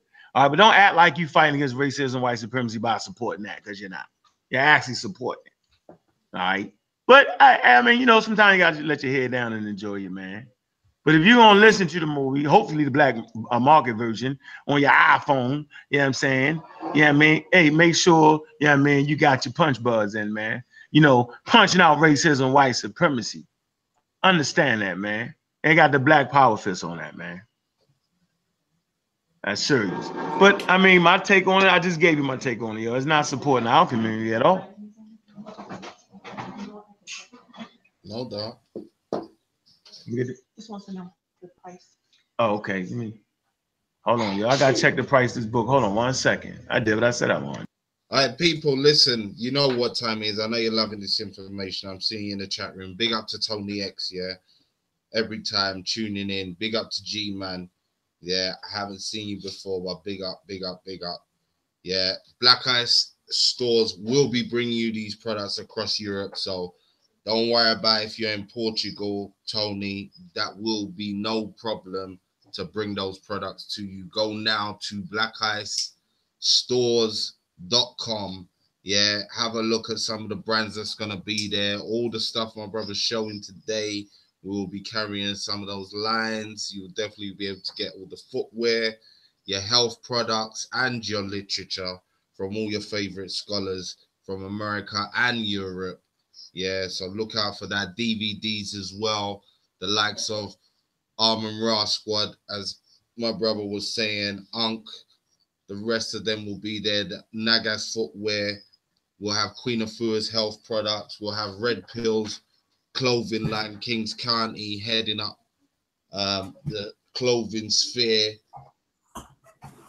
We'll have a good few names. We'll have Brother Jabari's books and DVDs. We got Shaka Mos coming on board with his books. His new wife-to-be will be bringing her health products on, TC Atkinson. Yeah, there's going to be a whole heap of brands to look out for. English brands will be there. Our brother Stephen Sally bringing the Marindina brand to us. I Am King, yeah, which is another English clothing brand. Our Story, which is another big brand that I know Titans TV, Callum, the rest of them man them are wearing. You'll see these brands and so much more on this site. Yeah, so look out for it. We're bringing this UK USA trade to the table, most definitely. Riggsy, speak about this GoFundMe thing that we're trying to run. Before I even say anything, family, I hope you're enjoying the information and enjoying everything that you're hearing at this precise moment. Because as you know, for us to be able to move forward, this is a global thing. This is not just about Europe. This is not just about America. It's not just about the Caribbean. It's not just about anywhere around the world. It's the whole African diaspora coming together with the African people. We need to have a tight network because this year it's about boots on ground. So we need to start doing things. We need to start creating legacies. And the legacies that we are creating are going to be very, very powerful as we are beginning to do feet on ground in the UK. As you know, we have groups like the Titans TV, have people like the HMP TV bringing on their network and their media. It's coming with full force where we're going to make association body. We're going to be doing into the forms of beauty and products, which is coming together, which is you have people working with the youth, like the People's Verses, like we've got the guiding with a new generation, gang, gang, gang, gang. We've got a whole heap of people doing the work, and we need every single person to able to put something forward. Even if you are working, you can even just donate to help us out. So as Richie was talking about, we have this legacy that we want to do, which is the Sign Letter Awards. And then this Sign Letter Awards is going to be in Harlem. And Harlem has got a prime place, which is called the Apollo. That building is a legacy. Harlem is a legacy. The conscious community in Harlem is a legacy. And if you want to be a part of that, you are well invited to come along with us to get to this destination. We are looking to break grounds and we're looking to build up a massive legacy because we're going with all our UK Black African diaspora media at this event. We're coming with thunderstorms. We're coming to shake the ground of where this event is going to be. So all we're asking you is to help us to get even the normal people off the ground, the average people that can't just about afford to come over, to reduce their prices of tickets. We're asking for you to donate to our UK USA GoFundMe. So if you go to the GoFundMe stroke UK USA link up, which I will put in the chat box, donate, donate, donate. Even if it's $1, £1, and we're going to give you this information and we're going to even show you the event itself, because we're going to come back with a whole heap of footages as how we came from the United Conference last year. But this time now, we're coming with full force. We're coming with 4 or 5 different types of media. We're coming with cameras. We're coming with all sorts of electronic gadgets to get out there and able to network, join forces, build that bridge, make us into a big, massive body. We need your help, people. So we are crying out here for you to help us out to make our legacy known for 2008. And if you're not down with it, just donate. Because we need you as one family, because we are one family separated all over the world. Let's not divide ourselves. Let's come back to where we're supposed to be in the first place. It's about joining hands together and let's move forward. I always do my part. I work 24 hours a day. I don't even get sleep. I go into museums. I do research. I do everything that I can possibly do behind the scenes because I believe that we need that legacy. So by us joining with Ankh, by us joining with Cyanetta, by us joining with MBK, by us joining with Titans TV, by us joining with every single black organization out there, we can become that force. And I'm not having it. To my last breath, I'm going to be pushing this forward. So I'm asking you as family, let's put hands together, let's donate, and let's put that money in. Let Cyanetta get his premises. Let us able to travel over to New York. Let's make this 2018 the biggest legacy ever made. Because it's going to be long if we don't. We have the opportunities. You see what you can see in Ankh's store. You see all the clotheslines. You even see the big gloves that you can poke into your ears. You know, and this is what it's about. Your help, right. And we need your progress. So please, please, please go to our GoFundMe / UK USA link up. And you know what? Go to the stores, go to the anything that you can provide to able to build our progress. If you're in America, get the opportunity to go to Ankh's store and just even buy a pair of headphones. It's something better than nothing. Punch Buzz, man. Hey, man, shout out to Nate the Scientist, man. That's his invention, man. All right, man, came up with that, man. Quality product, man, with the black fist on it, man. It don't make no sense if you don't got them, man. All right, we got wholesale opportunities on that. All right, y'all get in touch with me, man. Or get in touch with Nate. This is what we doing, man. Support the community, man. Everybody running around with these, man. See, the whole community spoke. He ain't supposed to have no more of these left. They supposed to all be gone. See, this is economics, man. That's the point. You know what I'm saying? Support the brothers in the UK. Everything they have is supposed to be gone. The same way everything be gone in Nike and it's on back order, man. Yeah, that's what we need. Right? It's called, what do you put value on? Do you put value on the Punch Buzz or the earphones from Apple? See, these gonna come back and support your community. Brother Nate put work in the community. See, these abs you wear right here, yo, I'm putting work in the community. I ain't asking for nothing. I'm just saying, just support the product, man. You gotta wear shoes. You know what I'm saying? Everybody's supposed to have a pair of these. Everybody. The same way everybody got a pair of Nikes, everybody's supposed to have a pair of these, man. Stop hating on yourself. All right?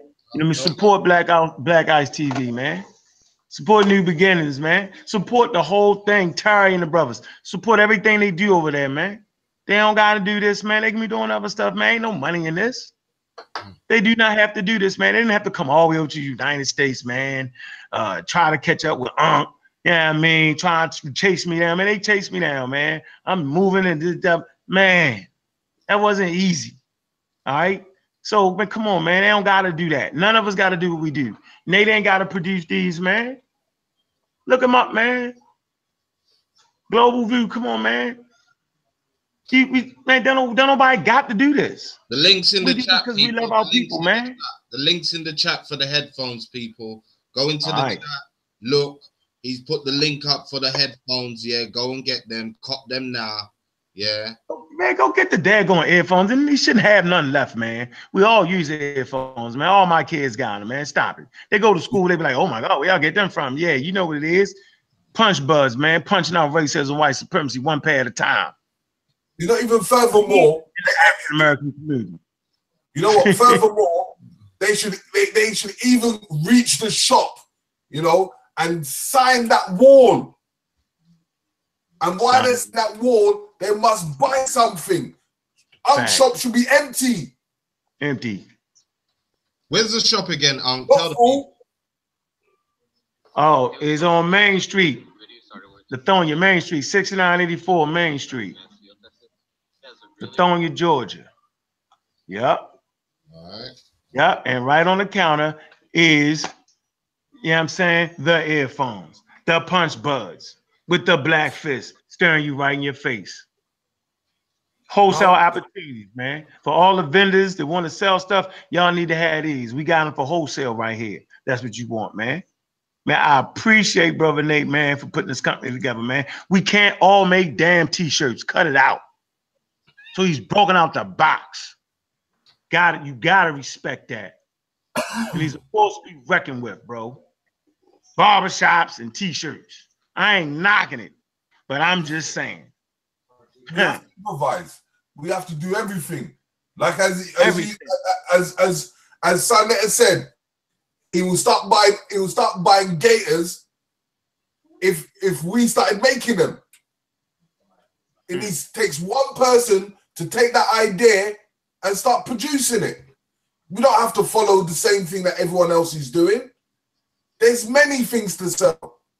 Even if you made a ballpoint pen, put your name on the pen and sell it. You have 1 million pens. You sell 1 pen at $1. That's £1 million in your pocket. Facts. Facts, man. Make sure y'all hit like, man. Y'all like the information we sharing, man. I just think, man, it's a powerful show, man. I'm glad y'all invited me through, man. Let the community see the store. Let you know I ain't doing no flamming, man.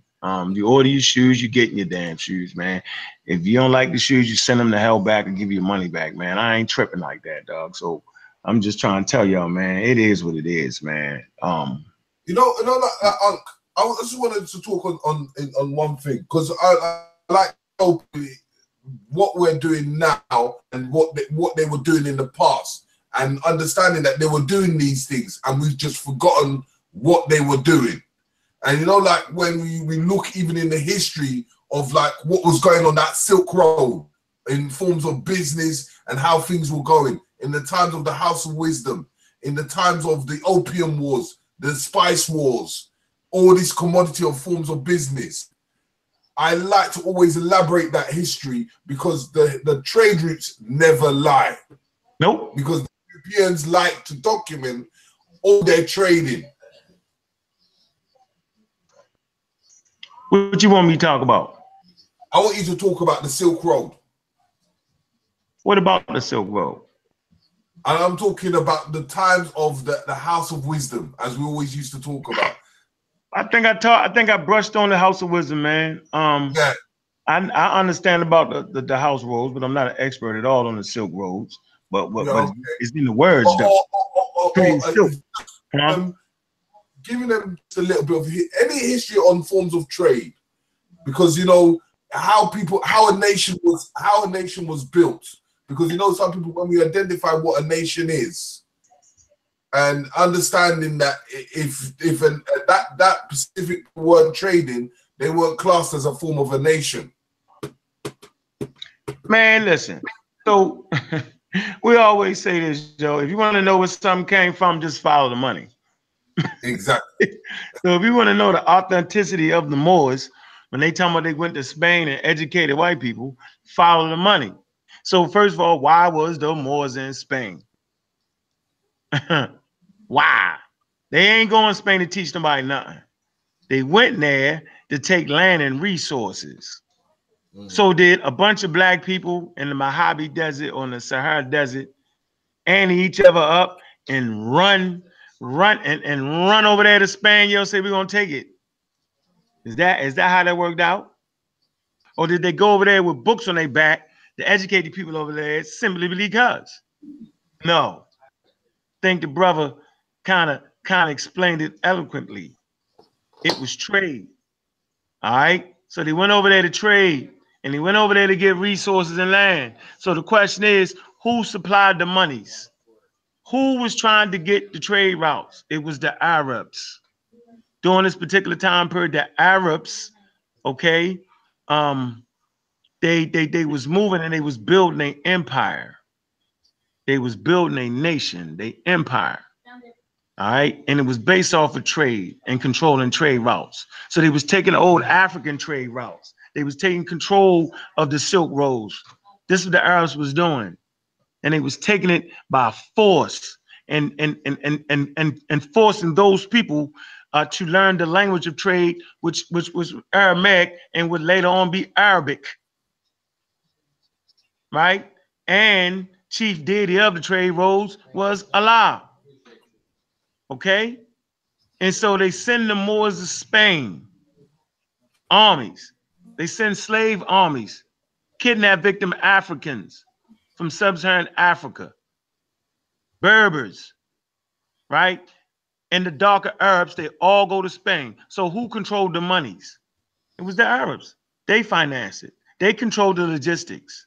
When you run out of shoes, who sent more shoes? When you needed more swords, who sent the swords? Who sent the shoes? Who sent the food, clothing, and shelter? Who controlled that? The Arabs. So it was an Arab-financed war going to Cordova, going to Spain, fighting against Ruddock, the king, European king Ruddock. So it was an Arab-sponsored war with sub-Saharan Africans, Arabs, and Berbers, and they all called them Moors based off of their skin color. Tawny Moors, black Moors, and Moors. The black Moors being the sub-Saharan Africans. And so you can have Colin Powell go to Iraq and be the general of the army. Remember, he was the general of the whole army. But you would never say that was an African-American war. You would say that's an American war controlled by Europeans. So just because General Tariq is said to be Berber, some say sub-Saharan Africa, history says Berber, does not mean it was a Berber-funded exhibition. It was a Arab-funded war. Talk about the House of Wisdom, right? This is the science and technology, which makes better for trade, okay? Trade and commerce, because you get better tools in trade. So the House of Wisdom is located in Iraq, and Iraq is the what? Is the capital of what empire? Of what nation? Is the capital of the Arab Empire. And they form a universal college system called the House of Wisdom. And I talked about that earlier, based off of what? Translating pagan texts. And from this juncture, it allowed them to reach their first and only golden age. So when they talk about, when the Moors in our community talk about, well, we educate the white boy, it wasn't that, it was the Arabs that did it. So how did the books get to Cordova? How did the books get to Spain? How did information get there? It came from the House of Wisdom. Okay? The House of Wisdom was an Arab-funded university. The war in Spain, the war in Cordova to take those cities and towns was an Arab-funded. So we follow the economics and we know who it was. So the Moors got to stop lying, bro. It was not, they did not, sub-Saharan Africans did not fund that. Sub-Saharan Africans did not fund the education that was taught in these libraries, in these schooling systems that was formed in Cordova, in Spain. The Arabs did it. That is the truth. That is fact. And we can figure it out by understanding the trade routes. Very, very important. And that's my take on it, bro. Not only my take, it's historically accurate. Give me one black sub-Saharan African that funded the war against Ruddock. No doubt. Listen, I'm hearing you. Bruv, listen. Before we sign off, yeah, what do you want to leave the people with? What's your final word for the people then? Money talk and bullshit walk.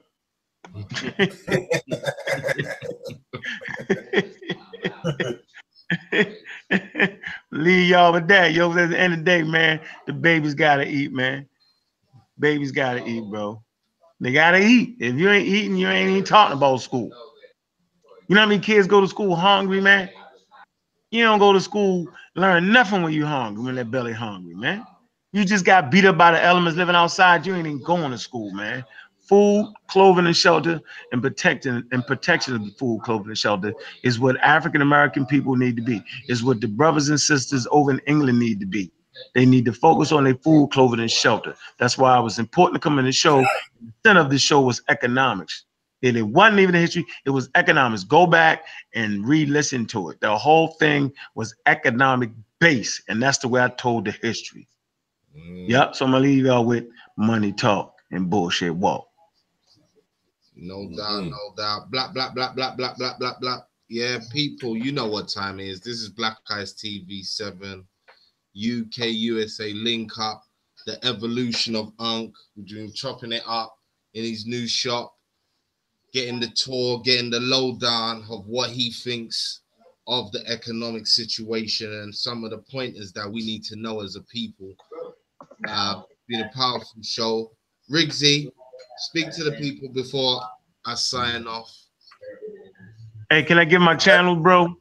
Brother, of course you can. Tell the people your channel. Tell the people where they can find you. Give us the full rundown of all your places. Go true. Hey, look, right now, man, I want y'all to go to I'm a Raw Squad Media. Make sure you subscribe. Right? Then I want you to go to Real Black Atheist Scholar and go and subscribe to that, man. As y'all know, man, they took down all my YouTube channels. It was cool with me because I got my own store. So you can't stop me from talking. They left a lot of fools up. Y'all should think about that.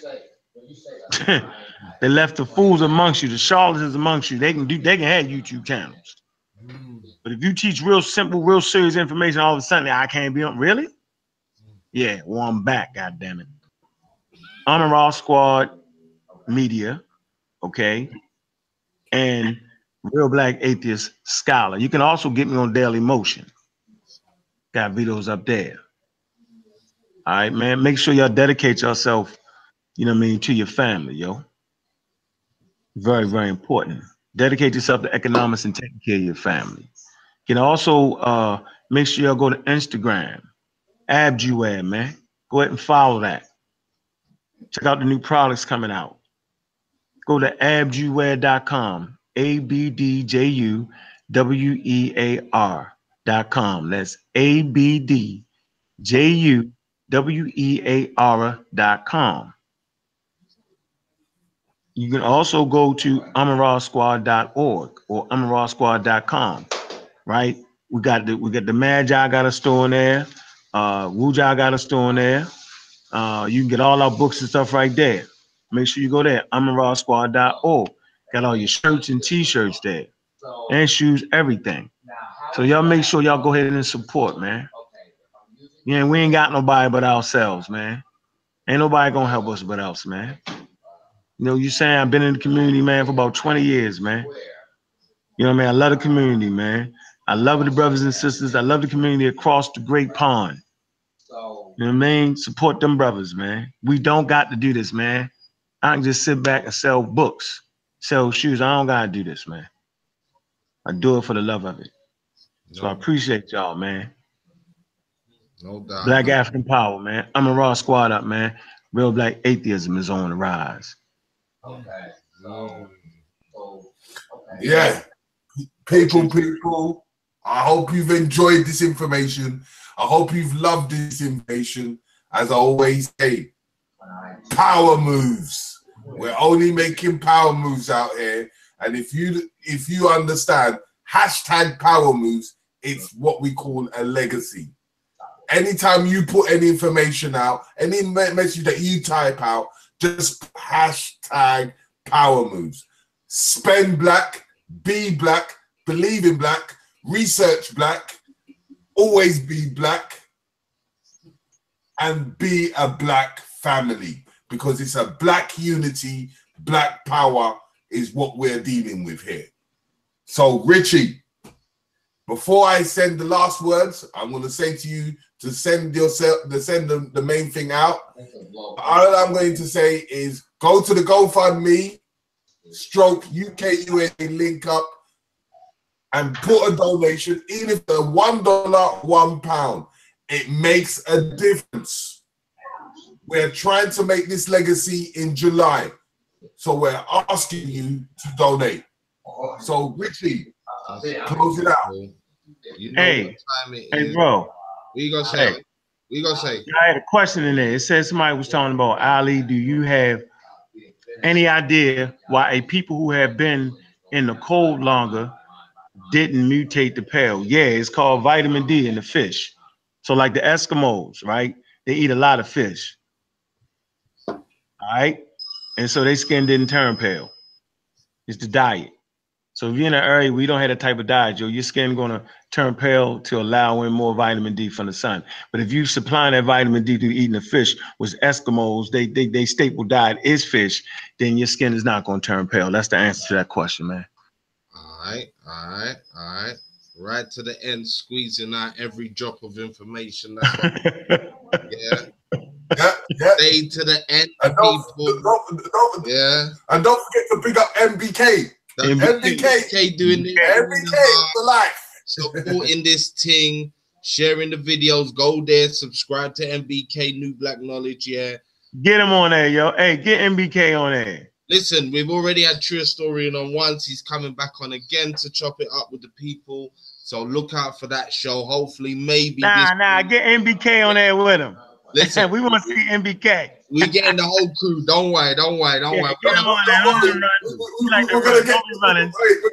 We're gonna get MBK because we've got a show coming up on the 20th, which is called the Critical Think Tank Show. So where we bring out the topics and we talk about our opinions. Yeah. So don't worry. So we're gonna throw MBK on that. Yeah, get him on there. You're gonna be on that show. But listen, people, there's been another TV production. Yeah, you see the symbol, you know what time it is. Information, knowledge, and hopefully you can take away something and get some wisdom out of that. Yeah. Keep doing what you're doing. Keep supporting black media out here. We gotta tell our story. No one else will tell it for us. Yeah, support. Go to the backlog of videos. See the interviews that we've done in the past. See the events that we've covered. Yeah, support Black Eyes TV 7. Look out for Black Eyes stores coming soon.